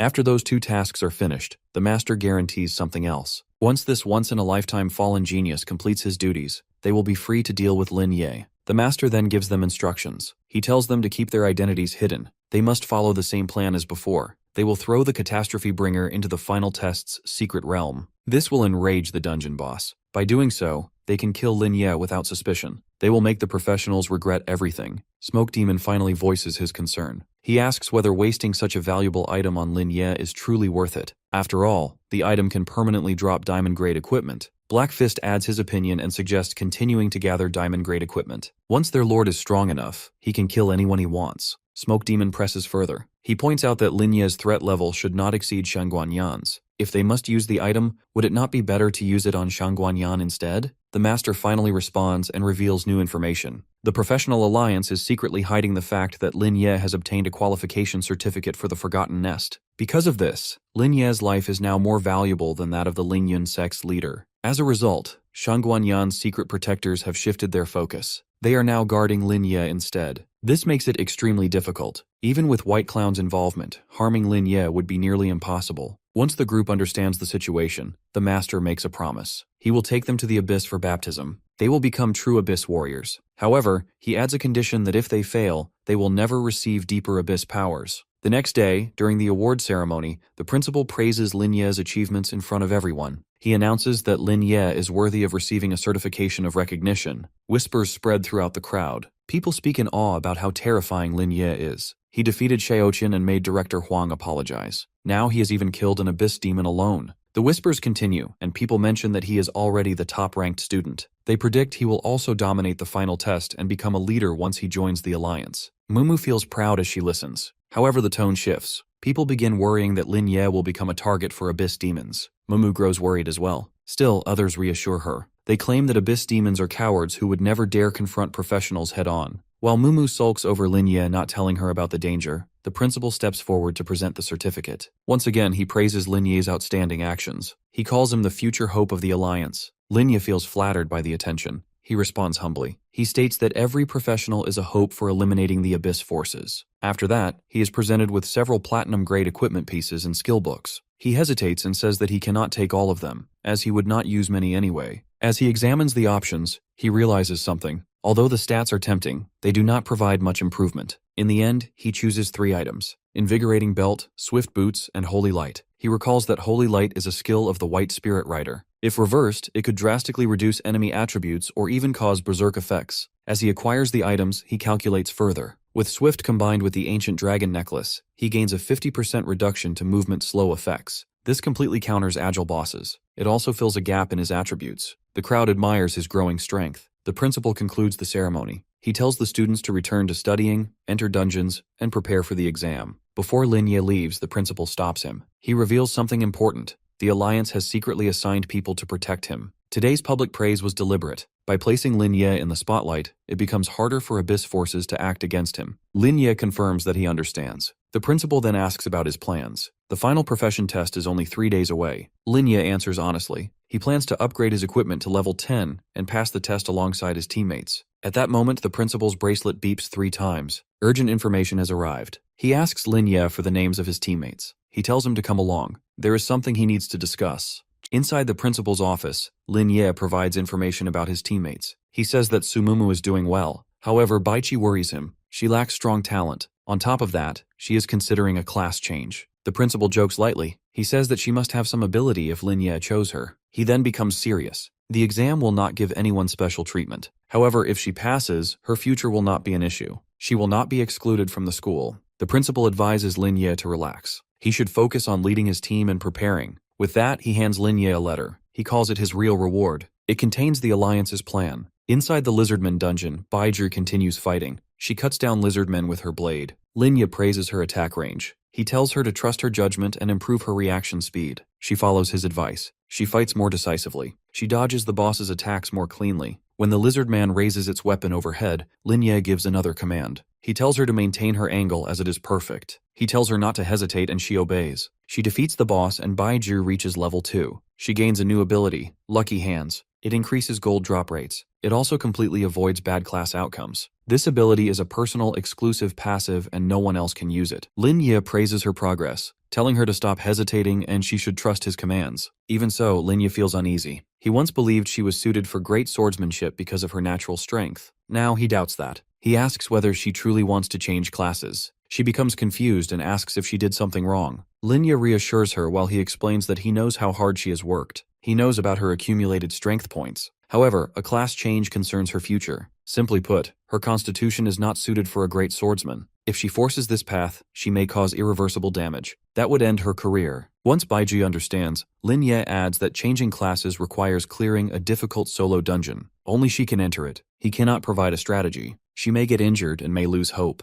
Even so, passing the exam will transform her combat experience. He pats her head and tells her the choice is hers. No matter what she decides, she will remain part of his team. Moved by his words, Baizhi reflects on her teammate's sincerity. Despite being a support buff, she has always been treated genuinely. She announces her decision to change classes, to which Lin Ye feels relieved. After clearing another boss, the two exit the dungeon. Baija feels dizzy, exhausted, and nauseous. At the entrance, they meet Sumumu as she complains that she could not find them. Tomorrow is the final test. Lin Ye walks up to her and tells her not to worry, showing her the letter and calls it a surprise. At the professionals' test site, students are panicking about their tests, hoping they won't screw up. When they take a look at the dungeon boss's stats, most of them feel hopeless about clearing it and wonder what to do. By the time Lin Ye and his team get there, the place is already too crowded. As the girls prepare to enter, Mumu hears her parents cheering for them from the non-student spectator area while holding a board with their faces on it. The protagonist confusedly asks Su Mumu if she didn't tell her parents about the plan, to which she says that she couldn't let them know. This makes him realize that the information is actually very classified for them to not even hear from other channels. Right then, Zhang Heng, the city's lord, arrives and greets the students gathered there. He announces that this year's professional test is being delayed for 3 days due to some unexpected turn of events, so the reason they are all gathered here is something else. This announcement causes a state of confusion among the crowd. They begin to chatter about what could have gone wrong and wonder if the demon tide is coming for them again. When they continue to discuss whether it's about the fight in the west of the city or the infiltration of the otherworldly creatures, the city lord silences them by declaring that the city has some special recruit for the first time. The city lord then adds that according to the new regulations from the professional association, the special recruits will have to challenge a special dungeon instance with their teammates before the final professional test. This challenge will be broadcast live and recorded for all the students to watch and learn from it. With that said, he announces Lin Ye as the first special recruit of the city of Jiangcheng, a professional academy student. This spreads a wave of surprise and happiness over the students gathered there, and they all look at the protagonist with admiring eyes. The news reaches the evil follower group, and Card informs Smoke Demon about both the final test getting postponed for 3 days and our boy getting announced as the special recruit in Jiangcheng. He further adds that the Dungeon Out guy will solo challenge, which is actually the original final test dungeon. When Smoke Demon asks him if he has already deployed the Catastrophe Bringer, Card confirms before calling it too much of a coincidence that the Alliance hasn't moved to a new dungeon. Over Card's concern about the situation, Smoke Demon asks him to rest assured, since their master only ordered them to deploy the Catastrophe Bringer and ensure the assassination target enters it. Therefore, he tells Card to just confirm that the protagonist has entered the dungeon where the item has been placed, and then immediately join the team at the base without wasting time on anything else. In an anxious state, Card assures him that he has already activated the trap without anyone noticing, not even the city lord. Smoke Demon states the possibility of the patrolling professionals sensing the abyssal aura on Card, or them seeing the difficulty of the dungeon change and deciding to seal off the entire venue, which would eventually result in Card's permanent doom. At this, he uses his concealment spell and declares that he will return as soon as possible. Since he has been keeping watch at that side, he gets to know that the target is about to enter the dungeon. He then asks Smoke Demon about whether Black Fist has dealt with Huang Xiaofeng in the black market or not. Smoke Demon confirms that it has been done, though they are yet to contact Bai Xiaoqiu. He then tells Card not to worry about that guy since his life or death doesn't concern him as long as Shang Guanyan gets assassinated. Back in Zhangcheng City, the city lord calls Lin Ye and his team upstairs. The students keep excitedly saying how Lin Ye deserves to be the special recruit because of his huge contribution to the professional association and god-level awakened talents, which even Huang Xiaofeng never had. Once the protagonist gets to the top where the city lord is, the city lord asks him to just stay there for a while since the principal must have told him the news in advance. Upon his confirmation, the city lord opens a portal to enter the unknown dungeon, which Lin Ye and his teammates enter and acquire Return Bone Fragment. After using it, they can easily exit the dungeon right away. Suddenly, the trio gets a warning about the Return Bone Fragment being unable to be used when under attack. Another warning states that the dungeon's difficulty has increased to disaster level due to the influence of Catastrophe Bringer. This affects the Return Bone Fragment, and it begins to disappear, making it impossible for them to escape the dungeon. Right then, they are hit with scorching heat, which is too difficult for them to tolerate, and they realize that the dungeon has been mutated. Under the effect of the Catastrophe Bringer, the dungeon's internal structure has mutated, creating new maps and dungeon creatures. But some parts remain unchanged, thus they are requested to survive anyhow. The second the three of them enter the secret realm, Lin Ye orders formation immediately. He instructs his teammates to assemble in the defense formation practiced during previous simulations. Lin Ye looks back, reminding himself that Yonan Forest's final boss consists of 3 intelligent humanoids. He explains that at the golden level, their greatest challenge comes from simultaneous concentrated attacks. The assessment focuses on clearance duration and precise details regarding the reduction of their health. Mistakes in combat do not matter because unnecessary health will be lost due to misuse. Baija huffs, commenting that the dungeon's difficulty is moderate but now feels dangerous. The Corrupted One's interference has elevated the dungeon's challenge far beyond the original intention. Outside the professional exam entrance hall, spectators stand and observe the stats of the team. Some recall how Yonin Dungeon almost cost them their lives during professional tests previously. Others curse the Corrupted Ones, claiming they want exam takers to die for amusement. Some sit quietly, observing Lin Ye's fight against the enhanced bosses, watching cautiously for safety. Others pray silently for Lin Ye's protection, fearing the loss of another talented genius. Amid these heated conversations, the Corrupted One remains hidden, scheming against the arrogant genius. He thinks that Lin Ye's ignorance and arrogance will soon lead to his downfall. Back in the secret realm, Lin Ye tells his teammates about changes from the catastrophic bringer. He explains that so far, only high-temperature flames appear, while mobs and terrain remain unchanged. Just then, the first enemies appear, half-serpent humanoid creatures emerging from the surrounding foliage. Mumu observes that they have been waiting patiently for Lin Ye and his team's arrival. These half-human, half-snake creatures inhabit Yonan Forest, attacking with daggers and poisoned blow darts. They prefer hiding in bushes or tall grass, ambushing opponents with swift, sudden strikes frequently. The snakes launch their attack immediately, letting a poison arrow strike Lin Ye's shoulder. Lin Ye shields himself and counters using the surprise attack spell, Azure Sea Tide, efficiently. The serpents scatter to evade, attempting to escape the damage and regroup with caution. Lin Ye gathers his teammates, assigning them to different positions across the battlefield strategically. He instructs Mumu to use Gale Butterfly to collect the 5 serpents hiding nearby secretly. Baiji is ordered to charge toward another location and confront additional lurking enemies directly. Mumu nods and activates Little Mumu, then unleashes Gale Butterfly at the designated targets. Lin Ye informs her of the serpents' hideouts and instructs her to combine spells. She uses Flamestorm first, followed by Ignite, then a Frost spell to freeze them. Ignite sets the serpents ablaze, leaving them in a continuous state of burning agony. The Frost spell freezes them solid, immobilizing their movements completely and preventing any counterattack. Little Mumu releases her sword, instantly eliminating all 5 serpents with precise, lethal strikes. Lin Ye observes his teammates fighting together in perfect harmony, alert for any danger. A hiss suddenly alerts him to the presence of the last hiding serpent nearby stealthily. He shifts into destruction mode, turning swiftly to face the serpent and striking immediately. A single basic attack kills the final serpent, ending the remaining low-level threat decisively. He orders the girls to advance while carefully monitoring mana usage for the next wave. The girls nod, already healing from excessive skill usage during the previous combat encounters. Outside the venue, spectators discuss Lin Ye's weapon, debating whether it is a sword. They also discuss Mumu's clone, questioning whether it represents her awakening talent officially recognized. Someone remarks that the Alliance already knows about her talent and recognizes her extraordinary abilities. The crowd notes that Lin Ye's teammates demonstrate remarkable skills, making them exceptional alongside him. Mumu's parents sigh in relief, proud that their daughter is now highly capable officially. They acknowledge that people are beginning to recognize her skill, talent, and numerous good deeds. The red-headed villain hiding beneath the Watchers grits his teeth, cursing Lin Ye's success loudly. He declares that Lin Ye and his teammates would be better off joining Abyssal forces. With that, he retreats from the venue, disappearing swiftly and leaving no trace behind immediately. Hidden soldiers emerge afterward, reporting that Target 3 has left the venue successfully already. They inquire whether Target 1 has opened the Abyss Gate, so they can close the net.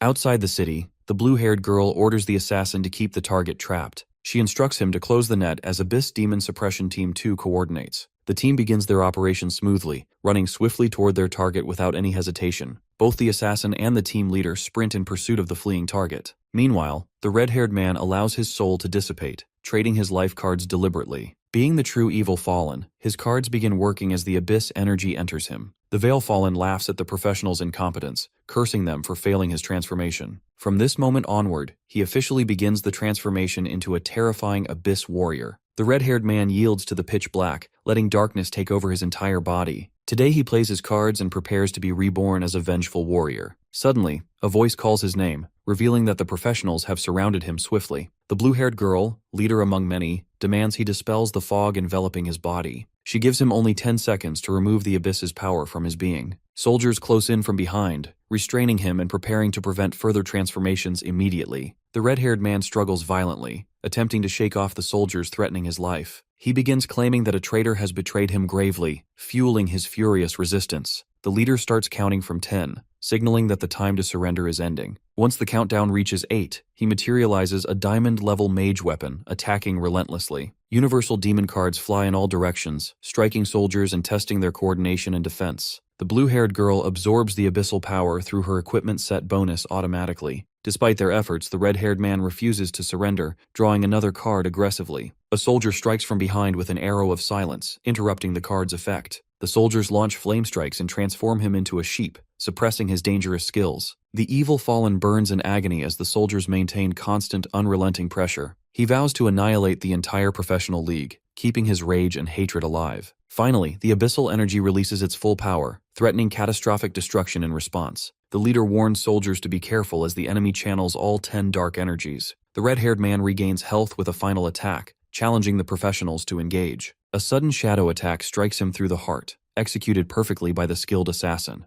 The assassin moves with deadly speed, ending the battle using a swift triple sword attack. Elsewhere, observers watch the ongoing fight in the secret dungeon with growing curiosity and awe. They notice Lin Ye preparing to advance toward the level 20 venomous frog strategically. One remarks that fighting the frog is unnecessary since defeating it does not affect completion. Another suggests Lin Ye intends to use the frog's pawn to kite and maneuver tactically. Meanwhile, the level 20 venomous frog approaches, its movements deliberate and intimidating as it advances. Lin Ye and his teammates face the frog, activating reverse healing and plunder spells efficiently. The frog launches its attack using the deadly tongue stab, aimed directly at Lin Ye. Outside observers scream for him to dodge, shocked as Lin Ye absorbs the hit calmly. The tongue wraps fully around him, but he activates reversal divine healing and catastrophe simultaneously. The frog's tongue is sliced apart instantly, unable to withstand Lin Ye's powerful magic combination. Lin Ye steps closer to the enemy, and his shoulder injury appears completely non-existent afterward. Observers notice Lin Ye combines treatment and catastrophe simultaneously, enhancing his attack's potency remarkably. The boss moves aggressively toward Lin Ye as he dodges skillfully while retreating strategically backward. Spectators question whether Lin Ye intends to kite the frog or why the girls wait. Soon the frog enters attack range, and Mumu unsheathes her weapon, ready for a strike. Baiji empowers Mumu's attack, and together their Gale Blade and Fireball execute a combo skill.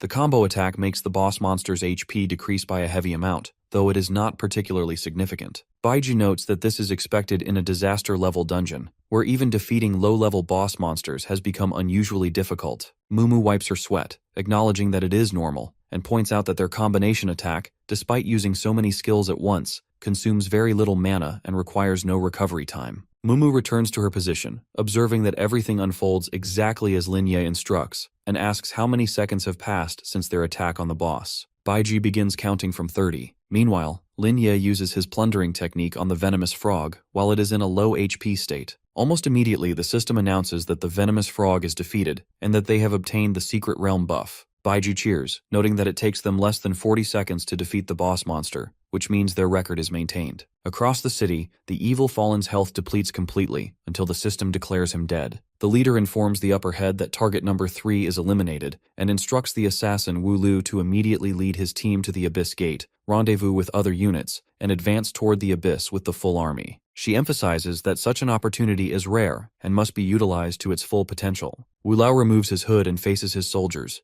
explaining that the upcoming battle will be far more dangerous than the enemy they just encounter. It is comparable to a large-scale demon tide, and it is possible that none of them will survive. He gives anyone who wants to back out the option to do so, making it clear that he will neither stop nor blame anyone. He emphasizes that their mission is to protect families and safeguard the residents from the demon-plagued creatures lurking in the abyss. After a moment of silence, the soldiers collectively commit to the battle, vowing to fight the demons and restore peace with no regrets. Wu Liu leads them forward, charging into the abyss, determined to bring back the Abyss King's head, while the soldiers chant their resolve, affirming that humanity will triumph. Within the Secret Realm, the 3 warriors have already defeated the giant python elite, the demonized spider elite, and the giant wild boar elite. Checking their stats, they notice that Mumu has scored higher than Lin Ye, prompting her to wonder whether she has grown stronger or the monsters have become weaker. Lin Ye suggests that since there is still time and the first stage boss has yet to appear, Mumu should summon the giant tree guardian. Using the summoning bell, Mumu calls forth the guardian tree, which descends with a platinum-level buff. Observing the scene, the professor expresses shock, recognizing that this is not the first stage monster, and acknowledges that Lin Ye's potential is limitless, especially given that the creature is summoned by Mumu's avatar. The system then sends an alert that the shadow of Yan'an has detected their presence. Lin Ye informs the others that it is approaching,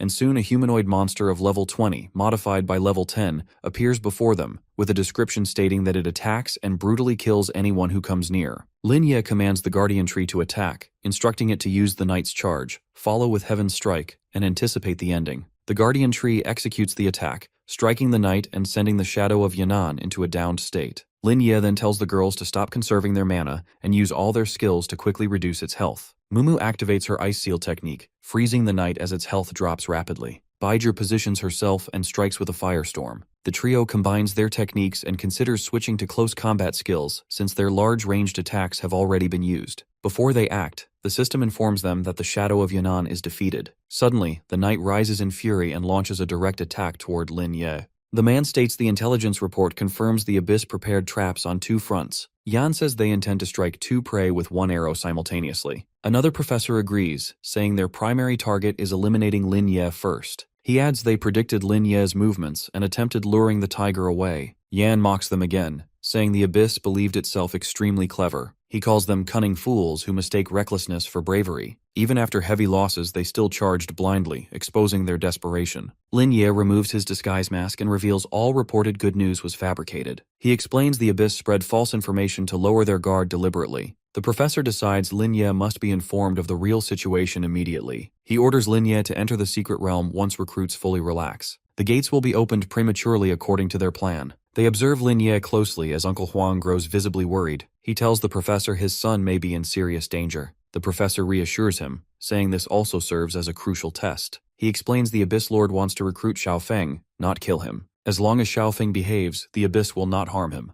Once the gate opens, their mole will secretly escort him through Jiang City. The assistant reports their main forces already entered the Abyss Gate successfully. She adds that within 5 minutes, a monster tide will invade Jiang City. Yan announces everyone should retreat into the inner city and wait. He confidently declares they are 1 step ahead this time. Yan concludes they will win this battle with 0 casualties. Inside the secret realm, the Tree Guardian asks Lin Ye for permission. He tells Lin Ye to leave all matters to him confidently. Lin Ye executes Heaven Strike, Hoof Flying Kick, and Death Triple Slash consecutively. He slashes the monster's face directly with overwhelming force. Viewers assume the Triple Slash has wiped out every boss present. Another observer comments he killed a platinum-level boss within 5 strikes. Someone says his skill usage suggests a powerful awakening status. One person voices objections regarding the priest-student's combat talent. He argues Lin Ye lacks tank toughness and sufficient mana sustainability. He insists Lin Ye is too fragile if controlled during battlefield combat. He advises priests should avoid such frontline tasks altogether. Another observer counters that Lin Ye may be deliberately holding back. After all, Lin Ye is still a newly recruited student. Someone notes his dodges and timing are flawless and precise. They recall he scored full marks in every practical examination. He asks the teacher whether he agrees with this assessment. The teacher replies a true all-round genius could easily replace him. Another observer highlights Mumu's uniqueness through her advanced clone techniques. When used correctly, her combos excel against penetrating otherworldly creatures. Someone whispers urgently into the leader's ear.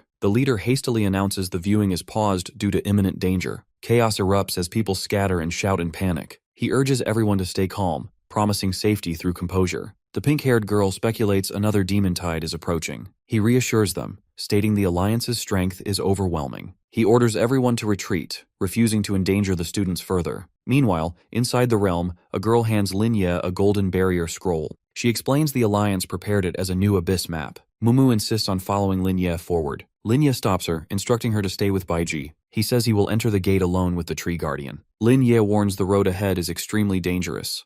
Lin Ye says the danger in this zone is unknown and untested during exams. He tells the girls their performance is excellent and staying behind is safer. He pauses, realizing he already activated the Tree Guardian earlier. While whispering, the girls discuss bribing him into taking them along. Mumu offers all supplies and potions, saying they will help in the abyss. When all 3 make pitiful baby faces, Lin Ye cannot refuse them. In the end, they all continue forward together without further argument. After feeding the potion to the guardian tree, its speed increases dramatically. Its movements become swifter as power surges through its wooden frame. They charge forward together, swift energy raging inside them all. A black armored puppet appears, level 10, skillless but extremely dangerous. The Tree Guardian breaks through instantly using Night Charge instant kill skill. Lin Ye follows with a triple slash normal attack, finishing the puppet cleanly. Another black armored puppet spawns, now reaching level 20 rapidly. The Tree Guardian asks if it should eliminate it immediately. Lin Ye confidently states he can defeat it within 1 minute. Suddenly, Lin Ye senses danger and orders everyone to hold still. He shouts that invisible armies are hiding within the surrounding darkness. He tells them to wait, promising to force the enemies out.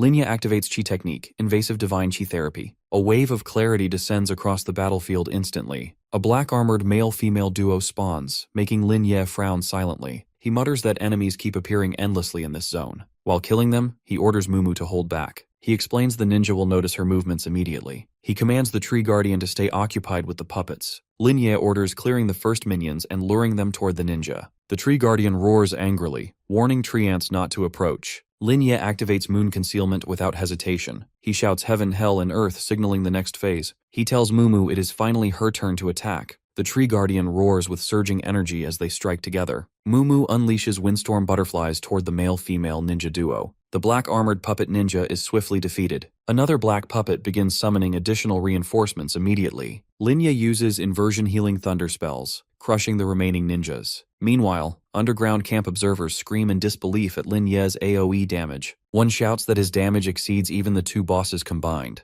Another confirms he eliminated most enemies within just minutes. An observer states even elite schools cannot achieve such output. A teacher wipes sweat, suspecting Linya possesses SS or God-tier talent. The principal taps his shoulder, asking if he feels unwell. The teacher coughs and apologizes for his earlier impoliteness. He admits Linya is extraordinary and possesses overwhelming talent. The crowd erupts, declaring everyone should fight for Linya's admission. The pink-haired girl follows Linya's direction and orders her team forward. Linya and the Tree Guardian pause, sensing stronger incoming monsters. Suddenly, a witch arrives on a broomstick, smiling at Linya. A prompt appears announcing the arrival of the Annihilation Witch. Another alert follows, stating enemy power in the secret realm has increased. The sudden appearance of the Annihilation Witch catches the giant Tree Guardian off guard as well, and Linya realizes that the Tree Guardian also recognizes her. He then looks over at the witch and thinks about how there's both a clone and an unknown boss, which seems to be some summoned entity, but the data refers to it as a clone. The protagonist recalls the time when he once had a fierce battle against such a being and stares into the Annihilation Witch's eyes angrily. The Annihilation Witch speaks up, calling it interesting to see everyone,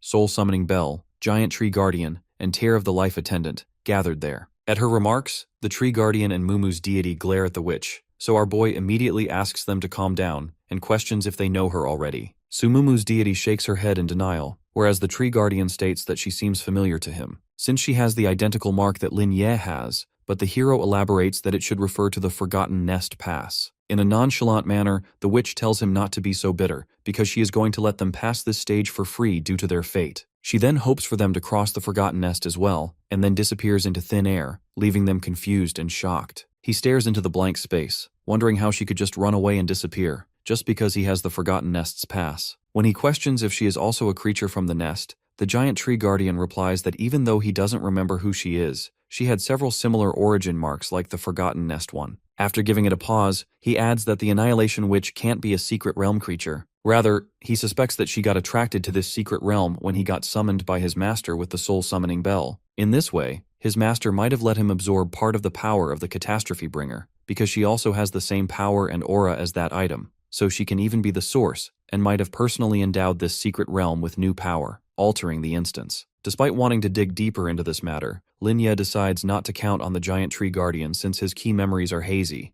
Thus, our boy asks him to not worry about the Annihilation Witch anymore. He then points out the disappearance of the puppet's general, summoned by the witch as well, and questions who the final enemy is, since the instance hasn't shown a clearance prompt as well. Right then, Mumu and Baiju get there and explain how they sense changes in the instance, so they decided to regroup with them in case something major is happening. As soon as they express their relief over finding each other intact, the prompt appears, displaying that the black-armored puppet mage's interest has been detected in the mage profession. Once the black-armored puppet mage reignites the battle intent, Sumumu panics about whether she has misjudged the situation once again, commanding her to not waste her time overthinking about it since they wouldn't have gotten the clearance prompt anyways, even if she hadn't arrived. He expects the puppet mages to be the final bosses. Therefore, he starts to fight against them by nullifying their attacks through his own. The giant Tree Guardian and Sumumu's deity also join in to protect themselves against the puppet mages, whereas Linya instructs Sumumu to freeze their energy orb debris in order to stop the secondary explosions. As ordered, she is quick to use her ice sealing technique on the enemy forces. Though it surprises the black-armored puppet mages at first,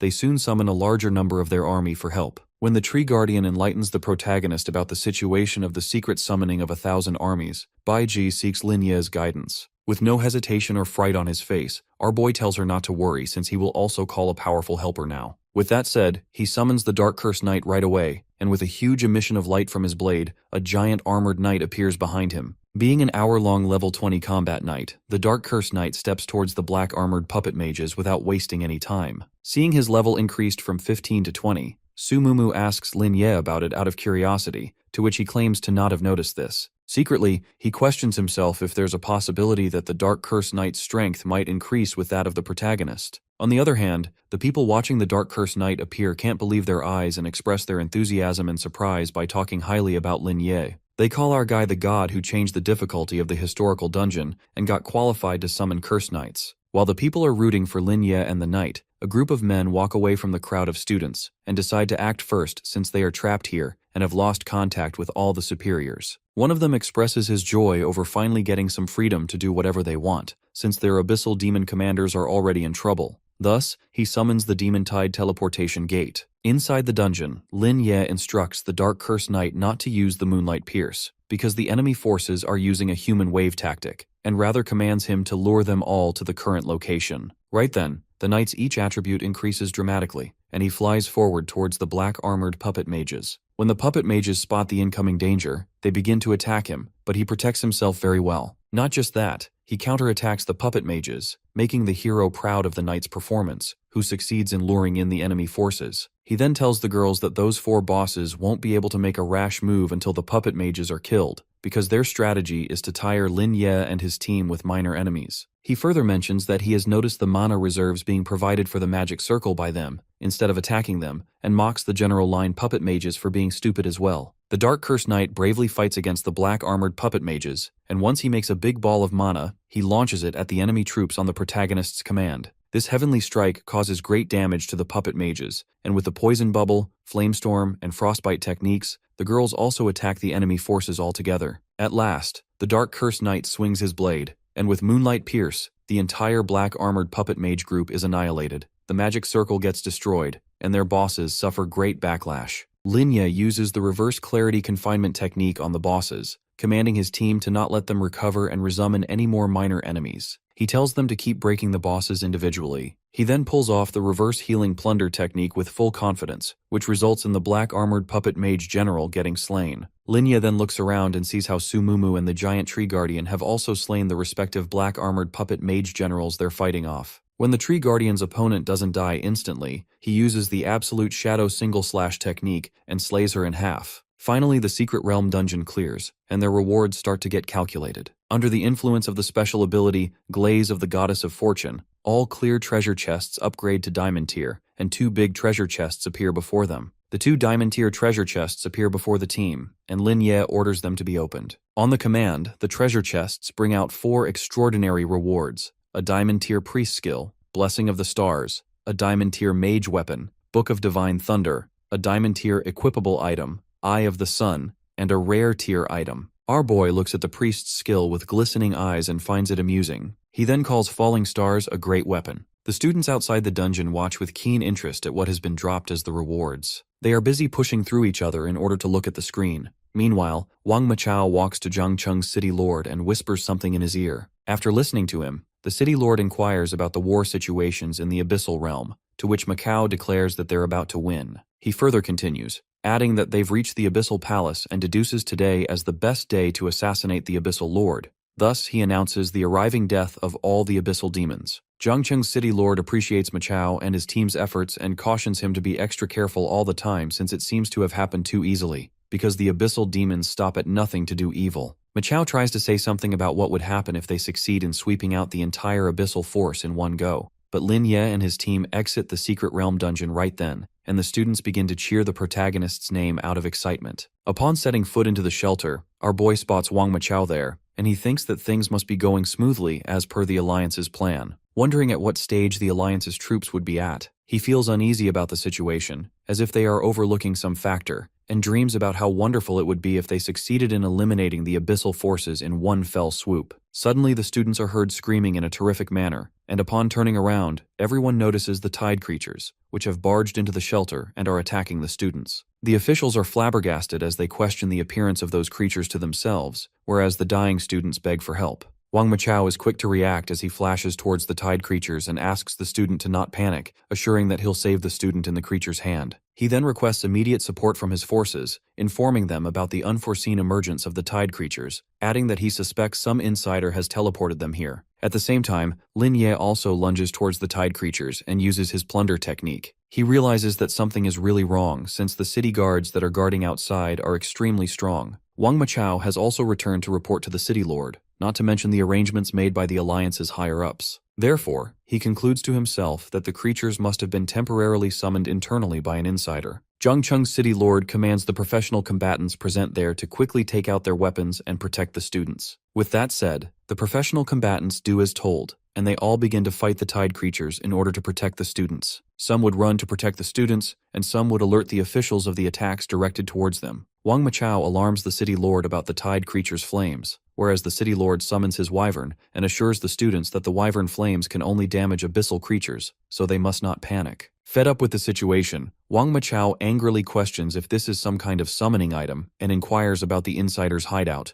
Right then, Su Mumu comes forth and volunteers herself and the girls to clear out the area. He directs everyone to be attentive about the tide creatures appearing from anywhere. Meanwhile, Lin Ye tries to think of a way out of this situation and considers organizing everyone to leave the shelter first, but then he finds himself conflicted by the idea of catching the insider first. The shelter must still be hiding inside, and it is in the inner city, unlike the main venue. Security outside is tight, so escape is impossible. At the same time, he is aware of the fact that the tide will go on if they don't catch the insider first. Suddenly, two men enter the shelter and announce that the tide creatures have appeared in the ground in the inner city along with the shelter, and the abyssal creature levels are estimated to be around 30 to 40. This leads to all encirclement teams becoming mobilized, and all professional combatants are called out for emergency combat. Lin Ye, the city lord, and Wang Michao, all three of them are busy combating the tide creatures. Out of exhaustion, the city lord inquires of Michao about why the support from the inner city hasn't arrived yet, and where the professional combatants around the shelter are. Right then, a professional combatant enters the shelter injured and informs them that the inner shelter has been surrounded by multiple demon tide teleportation gates. Not only that, but the tide creatures on the streets have also turned out to be exceptionally outrageous, which concludes that the monsters from these gates are not low level, and the guard team is understaffed, so they can't provide support inside the shelter. Considering the situation, the protagonist realizes that if such a situation persists, the outer tide and the inner city tide will sandwich them and corner them until they're completely annihilated. On the other hand, Sumumu and Baiji notice that Mumu's attacks are especially effective towards the creatures, making them deduce that these monsters are low magic resistance types. Mumu then turns to our boy, asking him about his mana consumption, to which he assures her that he's fine, and asks her to take care of her mana consumption by letting Xiao Mumu handle more of those tide creatures. Continuing to fight against the abyssal creatures, the hero can't help but think about how they will need a large amount of recovery items if the tide creatures continue to come relentlessly. It is so because his team, the officials, and a lot of professional combatants and observers from the prestigious schools are here for the fun of it. He then turns to the city lord and discusses how these monsters are roughly around level 10 to 20, which means the higher level gates have spawned elsewhere. Furthermore, the creatures they are fighting have low magic resistance and high physical defense,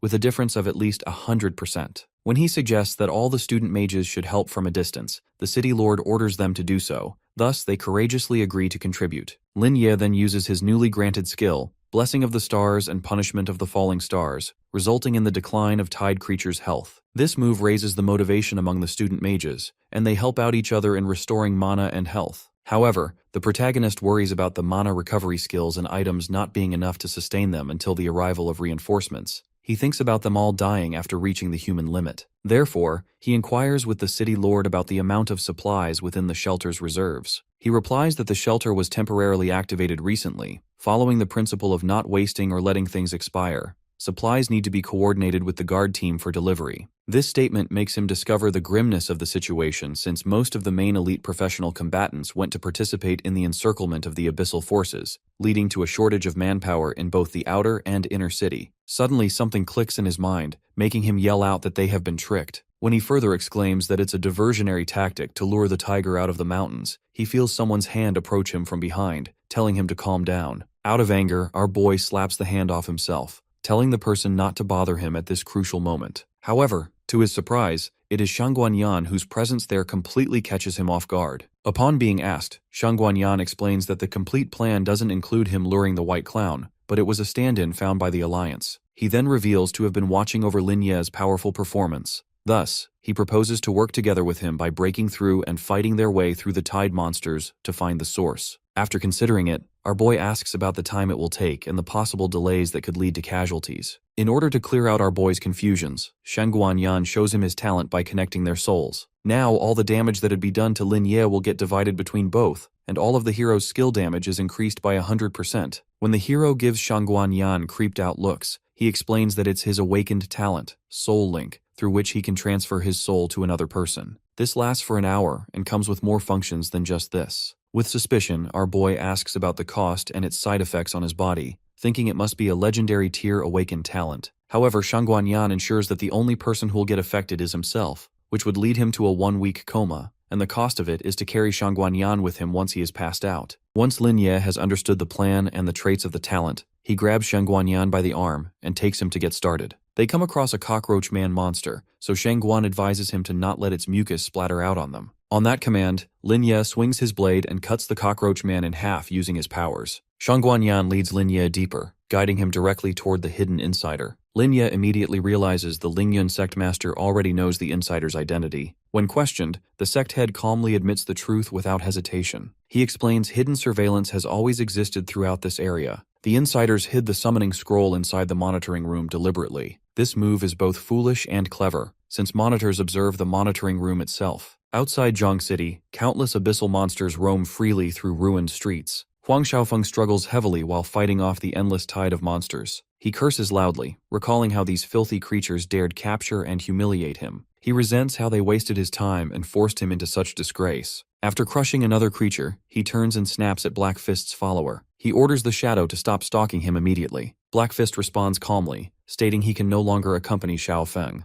He claims Xiaofeng must continue alone, as he has urgent matters elsewhere. Black Fist points at the strange mark forming on Xiaofeng's forearm. He explains tide creatures will no longer attack him because of it. However, professional combatants will mistake him for a corrupted one. Black Fist advises surrendering immediately or hiding until the demonic tide ends. Afterward, Xiaofeng should explain the abyssal mark clearly to authorities. Finding the advice ridiculous, Xiaofeng insults Black Fist and demands a better plan. Black Fist refuses, claiming he has more important matters to handle. At that moment, Fox and Smoke Demon arrive, relieved to finally track Black Fist. They confront him angrily, accusing him of betraying the Abyss. Black Fist admits he was always an undercover agent named Smoker. He urges them to turn back now while there is still time. Smoke Demon erupts in fury and swings his arm to kill. Black Fist argues his intentions were right, but relying on the Abyss is wrong. Smoke Demon responds by smashing a powerful punch into Black Fist's face. Meanwhile, Fox approaches Huang Xiaofeng and greets him mockingly. Already irritated, Xiaofeng insults her by calling her a rat. Enraged, Fox slams him into a nearby wall with overwhelming force. She mocks his weakness when he fails to break free. Xiaofeng seizes a chance and swings his elbow toward her head. Fox instantly catches his arm and smashes it against the wall. Xiaofeng's face and arm are pinned as Fox grips his neck tightly. She insults him viciously, calling him a useless, corrupted being.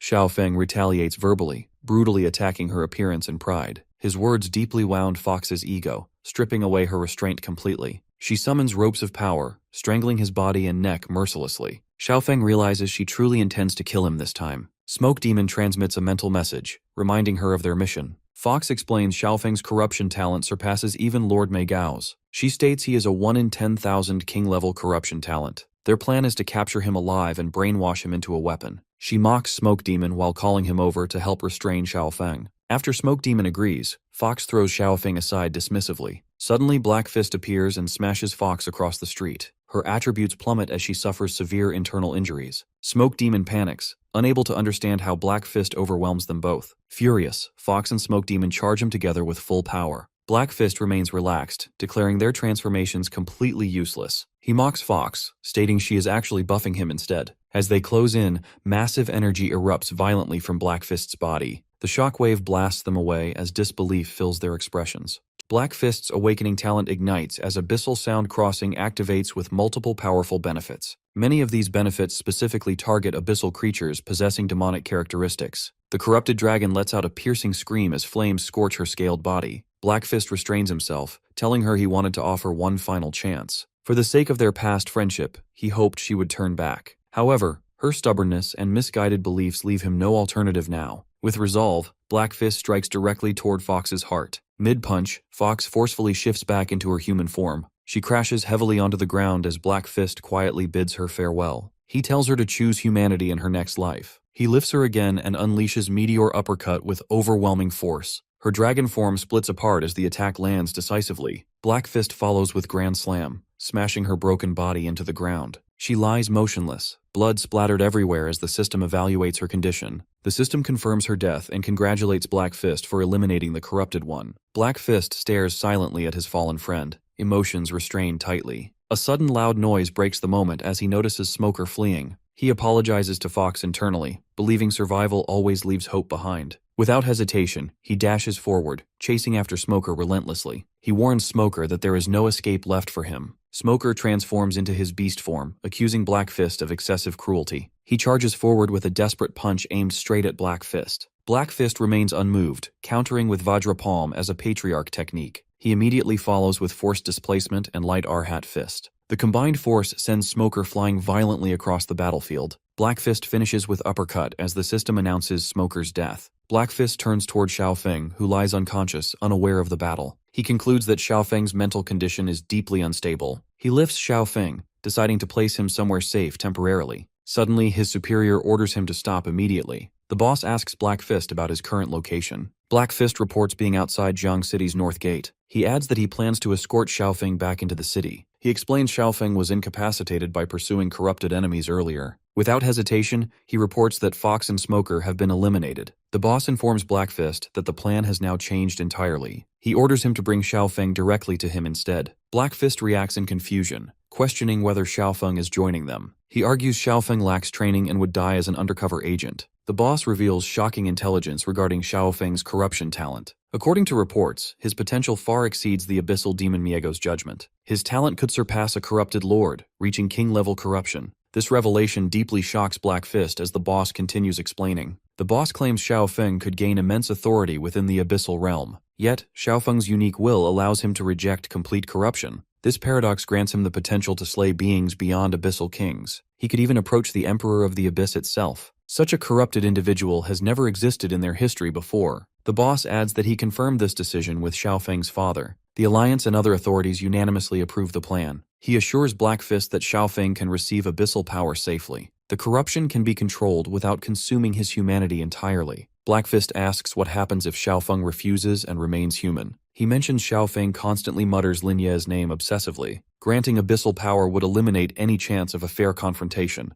The boss calmly claims he already has a solution prepared. He warns Black Fist not to judge Xiaofeng by his unpleasant temperament. Xiaofeng's stubborn beliefs and true potential defy normal evaluations. Neither professionals nor abyssal demons can fully assess him. The boss explains Xiaofeng's flaws stem from childhood trauma. This truth is a closely guarded secret known only to his father. He believes Lin Ye also made decisions after understanding Xiaofeng's nature. Although Lin Ye can easily kill abyssal demons, Xiaofeng is extreme. He will likely turn Lin Ye into an obsession and internal demon. Xiaofeng aims to crush Lin Ye and prove his bloodline supremacy. These two geniuses are fundamentally incompatible as teammates. However, they can still cooperate separately to maximize overall effectiveness. The boss tells Black Fist he will explain the remaining plan later. Black Fist acknowledges the orders and promises to bring Xiaofeng back. He mentions hearing something serious occurred recently in Jiang City. The boss sighs, confirming that an incident indeed happened. Fortunately, Lin Ye intervened, and the situation completely reversed. Lin Ye shifts from his destruction form back into his normal combat state. He remarks that it is strange how these creatures lack intelligence yet fear him. He points out that despite the massive portal, no monsters are emerging anymore. Lin Ye asks Yan whether this is due to the Abyssal Lord's death. He suggests the Alliance combatants may have eliminated the controlling abyssal demons. Yan nods, agreeing that such a scenario is entirely possible. He explains that tide creatures follow abyssal demons empowered by abyssal energy. They can also communicate telepathically with beings inside the abyssal realm. Yan adds that earlier fearlessness resulted from commanders forcing them forward. They were compelled to charge, rather than willingly throwing their lives away. With their commanders dead, instinctive fear now prevents further provocation. Yan stands and begins binding the defeated corrupted comrades securely. He admits he still does not understand how they entered such abnormal states. Normally, corrupted ones do not remain conscious after abyssal surveillance disconnects. After tying them, Yan says understanding the cause is unimportant currently. What matters is preventing their escape and ensuring strict judgment awaits them. Lin Ye hands Yan the scroll and asks what should be done next. He explains that the scroll appears summonable and resists destruction by his abilities. Yan nods, admitting that dealing with the scroll is somewhat troublesome. Lin Ye adds that the scroll has not moved even slightly so far. Suddenly,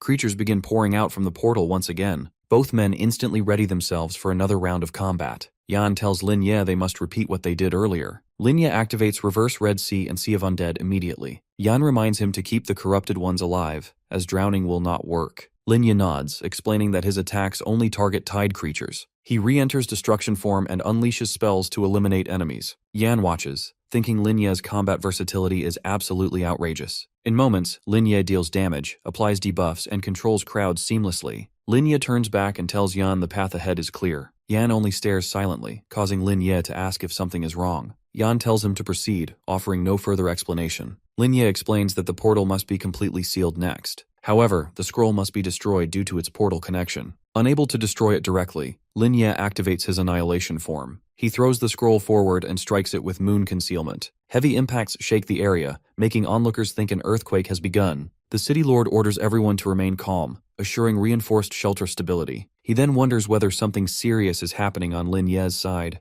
A sudden screech shocks both men, freezing them momentarily. Yan asks whether portals can mimic human voices, as this is unfamiliar. A voice pleads with Lin Ye to stop stabbing the scroll. Lin Ye calmly inserts the earplugs Mumu gave him earlier. This action confuses Yan even further. Soon the scroll opens on its own, reacting violently. Yan confirms that the item has activated independently. The scroll shouts that it will close the portal if released. Lin Ye stops attacking as the scroll rises into the air. It suddenly tears itself apart, scattering fragments downward. Lin Ye asks whether everything is finally over now. Yan picks up the torn pages and confirms the danger has passed. No new tide creatures will appear, and the situation has reversed completely. Across the city, Alliance soldiers notice portals closing one after another. They shout encouragement, preparing to eliminate remaining creatures easily. Soon, energy shifts as white jellyfish-like lights flood the sky. They drift gracefully, each one blessed by an unknown power. The path of the sea moon activates, transporting Lin Ye forward. As he runs, damaged roads beneath him begin healing instantly. People watch in awe as jellyfish shield him while he advances. Health begins to restore as several Alliance members step forward to congratulate the students. One Alliance member asks whether this is the newly graduated student they heard about. They joke that a divine being has descended from the heavens into the mortal realm. Then, another member remarks that Lin Ye is not even a priest by strict classification. They believe the displayed talent must be a bonus effect from his soul link, and an ordinary bonus ability could never cover such an enormous area. One person asks if they truly recognize him among the crowd. They point directly at him, calling him Lin Ye, the rising priest. After that, someone questions whether it really is him at that moment. Lin Ye closes his eyes and activates divine radiance of the star blessing. The surrounding area becomes enveloped in shimmering divine light. Observers recognize spirit moon concealment activating alongside the summoned object. After absorbing the large gate, its power continues increasing rapidly. Despite being an active skill, purification automatically begins spreading outward. The Oath of the Sea releases, covering the entire city instantly. A system notification announces reduced damage received across all allied units. Then, all healed targets begin gaining full attribute bonuses simultaneously. Seeing this, the city lord grips the boots of snow tightly. He recognizes the spell as large-scale healing across the entire battlefield. He declares it a divine stroke, washing away injuries like snow. Mumu and Baiju stare upward, wondering what is falling from the sky. Suddenly, Mumu realizes that the descending figure is Lin Ye.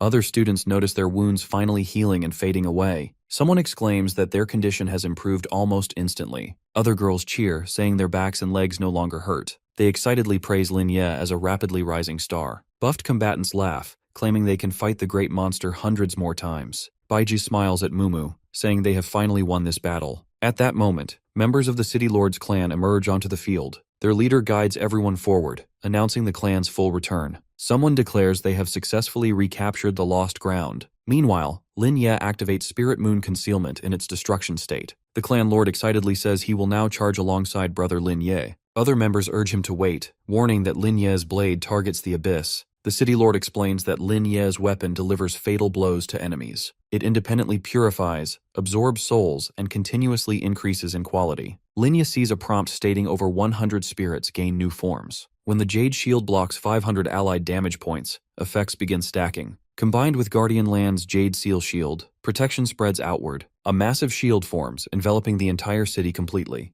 Seeing this, the city lord speaks proudly about Lin Ye's achievement. He says the boy alone has changed the status of professional combatants. Turning to students, he declares priests will now be valued far more. Outside the city, a reporter informs the inner city that Jiang's sources returned. Sector A has been cleared, with sweeping teams searching buildings thoroughly. All hidden tide creatures in stairwells and residences are eliminated. The outer city has been reclaimed and signal towers reactivated. A professor asks about the inner city's current condition. The reporter explains the 1st Legion now controls central wall defenses. They have begun clearing the inner city methodically. The 2nd Legion is confirming shelter losses and survivor counts. The professor reflects that corrupted individuals were never fully considered. They underestimated how deeply corruption infiltrated the student groups. They also misjudged the severity of the demonic tide's emergence. He wonders how no one discovered the issue sooner. The outer city suffered worse damage due to numerous teleportation gates. Even the original examination venue was largely destroyed. He reminds himself not to abandon providing aid to remaining students. Fortunately, no ordinary civilians were killed during the incident. He thinks about relying on the city lord and Lin Ye.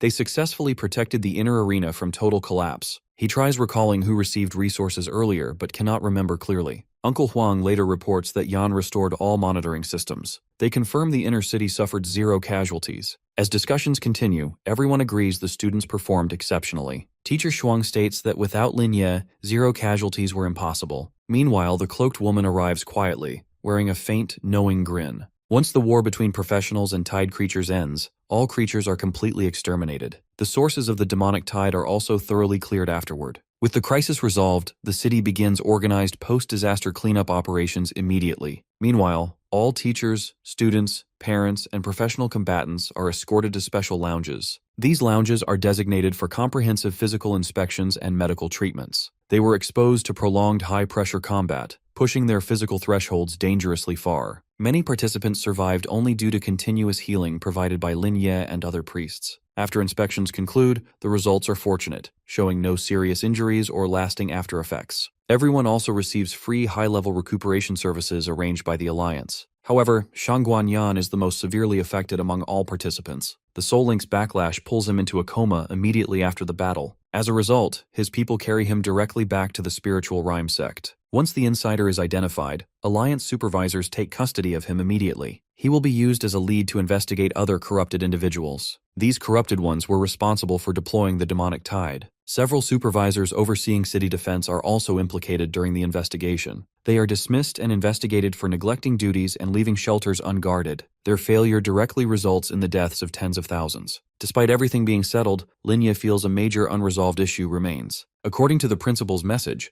the Alliance already knew of the insider's plan. They had even arranged counter-deployments in advance. Therefore, inner-city defenses and examination venues should have been heavily guarded. However, reality contradicts these supposed preparations entirely. Lin Ye recalls questioning Shangguan Yan about attacking the Abyss earlier. Shangguan Yan mentioned something vague about a plan document. Although Shangguan Yan was ordered to attack the Abyss, he never arrived. Instead, he rushed to the central control room after detecting abnormalities. While explaining this, Lin Ye studies his eyes thoughtfully. He wonders whether Shangguan Yan's talent causes reduced intelligence as a side effect. Suddenly, Shangguan Yan recalls their confidence in eliminating abyssal forces quickly. Because of this confidence, all main city forces were transferred outward. Despite hearing this reasoning, Lin Ye remains unconvinced. He points out that everyone seems to have forgotten shared deployment memories. Even if mistakes occurred, no one would logically transfer all main forces. Doing so practically hands the insider an opportunity to open demonic portals. After dealing with the card incident, elite encirclement teams should have returned.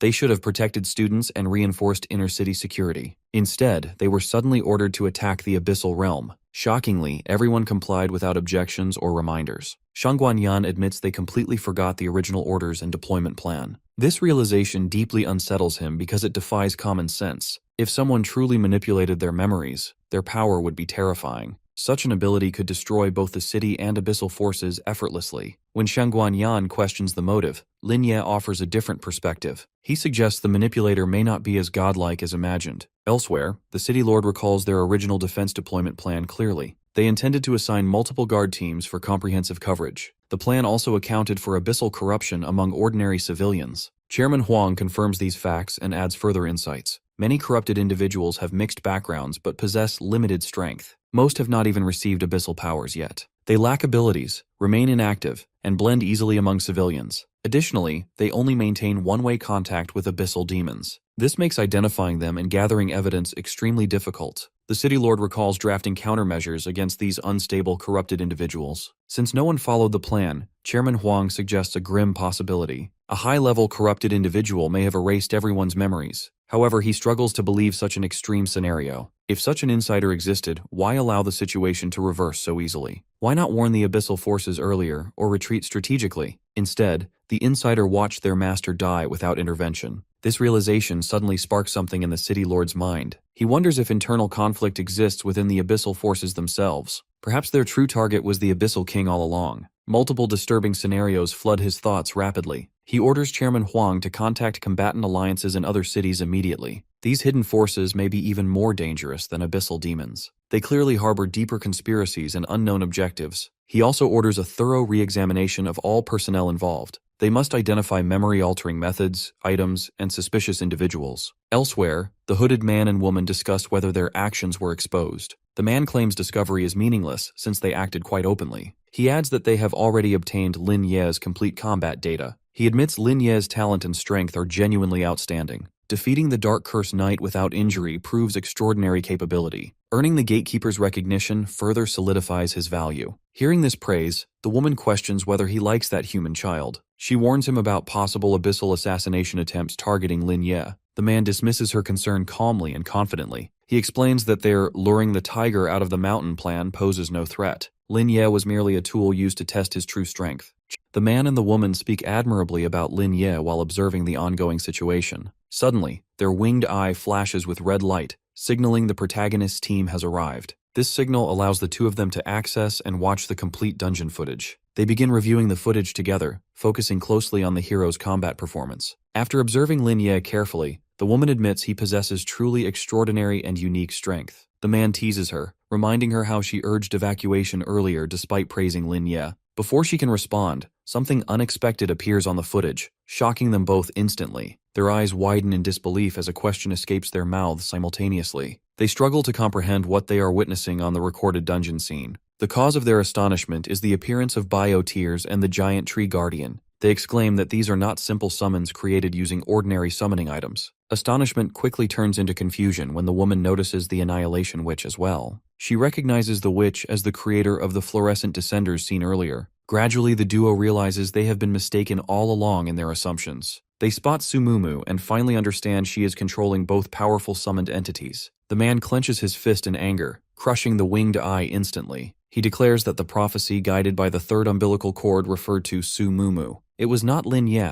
but Mumu, who defeated the Dark Curse Knight without injury. Having identified Sumumu as the long-sought Chosen One, she suddenly starts sneezing. At that same moment, Lin Ye and his team receive notifications on their mobile phones. Their accounts have been credited with Alliance coins as an additional performance bonus. Although the credited amounts vary from millions to significantly lower sums, everyone receives something. Every participant involved in the incident receives compensation without exception. The Alliance's decision to grant long-term pensions to all participants is highly commendable. However, aside from the Heroes team, another group of students faces serious difficulties. These students must focus on recovery, while also preparing once again for the final exam. They need to extend their battle lines despite ongoing physical and mental exhaustion. After searching online, Lin Ye learns the final exam is scheduled 1 month later. This exam is crucial as it evaluates both physical recovery and psychological stability. Suddenly, a knock sounds at the door, interrupting Lin Ye's thoughts. When he opens it, he finds Chairman Huang Tiang standing outside the residence. The chairman explains he arrived under the City Lord's orders. He then presents Lin Ye with an honorary medal for his contributions. Chairman Huang adds that Lin Ye can upgrade his equipment skills once again. When Lin Ye and Baiji step outside, they notice numerous security guards present. Despite this, the protagonist and the girls focus on the tablet handed to him. The tablet displays a list of newly available equipment options. Chairman Huang expects Lin Ye to remain calm, assuming the equipment holds no surprises. However, Lin Ye explains he actually wants to replace his boots and belt. He states that increasing his recovery effect has become redundant at this stage. Additionally, the magic resistance only blocks standard attacks from magic-based professions. Since priests already possess higher magic resistance growth, the belt feels inefficient. He believes the belt of invigoration contains outdated or overlapping attributes. Lin Ye admits he originally chose the belt merely to satisfy final exam requirements. Now, however, he wishes to replace the swift boots to enhance his potential strength. He emphasizes that there is no such thing as excessive speed in combat. He explains that both the Black Curse Knight and Giant Tree Guardian rely on speed. Their dominance comes from extremely high attack speed, overwhelming opponents continuously. Without such speed, even dungeon bosses would struggle to maintain invincibility. Linya continues explaining that their combat power would drop by 50% otherwise. After speaking extensively, Linya finally stops and announces his final decision. He selects the Flame Boots along with a Healing Wave skill book. Sumumu immediately questions his choice, calling Healing Wave an average Platinum tier skill. To explain himself, Linya taps the screen and displays the skill's attributes. The skill heals 500 health while dealing 800 damage to an enemy. He explains that after activating his talent, the skill's damage increases significantly. It surpasses healing spells and Holy Light in single-target damage output. The only condition is the presence of at least 2 enemy targets. With everything settled, Chairman Huang mentions needing to find Shangguan Yan next. He remarks that Shangguan Yan will certainly extort resources for the spiritual rhymes sect. Before leaving, Linya asks whether Huang Xiaofeng truly has no issues. Chairman Huang replies that his son has his own talent and mission. Although Xiaofeng cannot compare to Linya, the chairman takes full responsibility. After Chairman Huang and his guards depart, Sumumu asks about Xiaofeng's whereabouts. Linya calls it a secret and leaves after telling her to enjoy the holiday. When the girls ask to accompany him, Linya refuses their assistance. He states clearly that this upcoming mission is meant to be undertaken alone. Chapter 56. Several teachers move around the town, asking locals about Linya after failing to locate him. After repeated inquiries, they finally reach his residence and knock firmly on the closed door. Suddenly the door opens, and Sumumu appears,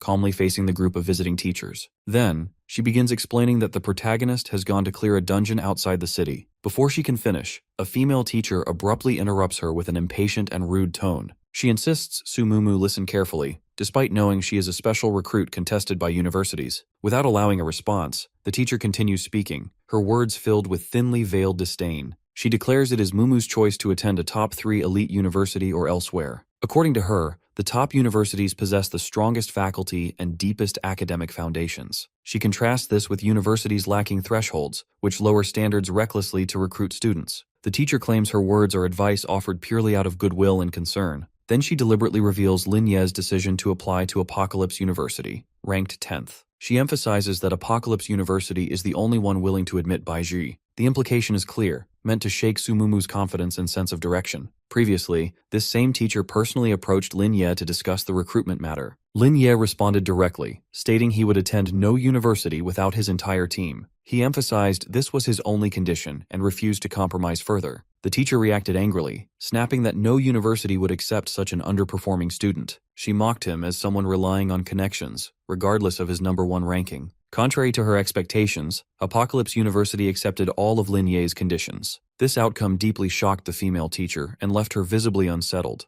Linya further stated that university rankings held no importance in his personal decisions. He explained he sought only a university genuinely suitable for his growth and future. Standing at the doorway, the teacher coldly informs Sumumu of the final deadline. She states that today is the last day for special recruitment opportunities. After today, elite universities will permanently close their doors to Sumumu. She urges Mumu to think carefully and make a wise, irreversible choice. Sumumu calmly agrees to consider it and closes the door behind her. Left alone, she reflects on how offensive Linya sounded, despite being justified. She takes out her phone and notices he still has not replied. Meanwhile, Linya is deep within a dungeon, fighting monsters continuously without rest. He relies on exceptional combat instincts and overwhelming power to dominate the battlefield. Using the reverse skill repeatedly, he efficiently slaughters the dungeon monsters. After clearing the area, he heads toward the exit portal while calculating progress. He realizes he no longer needs to defeat 10,000 boss monsters. At this pace, finishing the monster requirement before holiday's end seems effortless. Although leveling speed remains slow, dungeon resources continue supporting his growth. Shangguan Yan and Huang Tianqi have spoken with Apocalypse University's principal. This ensures Linya retains access to university dungeon resources without interruption. Most importantly, Linya feels Apocalypse University is the best choice for him. The top 10 universities are cradles for cultivating elite professional combatants. Their students are prodigies with exceptional talent, resources, and powerful family backgrounds. Naturally, these universities have formed exclusive networks and hierarchical contempt chains. Above them stand the prestigious top 3 universities, rejecting ordinary students entirely. They refuse applicants relying solely on connections, regardless of personal strength. Linya feels grateful toward Shangguan Yan and Chairman Huang for supporting him. Their efforts ensured he became more than just a student with connections. As Lin Ye steps toward the exit portal, a hand suddenly lands on his shoulder. A familiar voice calls his name, halting him mid-step. Turning around, he sees Sumumu and Baiji standing behind him. They came specifically to check on his condition and dungeon progress. Lin Ye explains that dungeons contain 200 to 500 minor monsters. He assures them completing the requirement before holiday's end is entirely feasible. He then informs them all three have been admitted to Apocalypse University. They will remain a permanent team and continue clearing dungeons together. Sumumu suggests Lin Ye take a proper break from constant dungeon grinding. He has stayed inside dungeons too long, despite completing tasks efficiently. The graduation class's final test has already concluded successfully. Additionally, the long-awaited graduation trip is about to begin. Lin Ye suddenly realizes he completely forgot about the graduation trip. The graduation trip is a semi-recreational event organized by the Combatant Alliance. Participation is free regardless of grades, academy placement, or career path. All expenses are officially contracted and fully covered by the Alliance. In this era of demonic tides, humanity enclosed cities for survival. Though large tides ended, wandering monsters still exist in the wilderness. Small-scale demonic tides occasionally appear, threatening unprotected regions. The Alliance conducts regular patrols and cleanup operations across territories.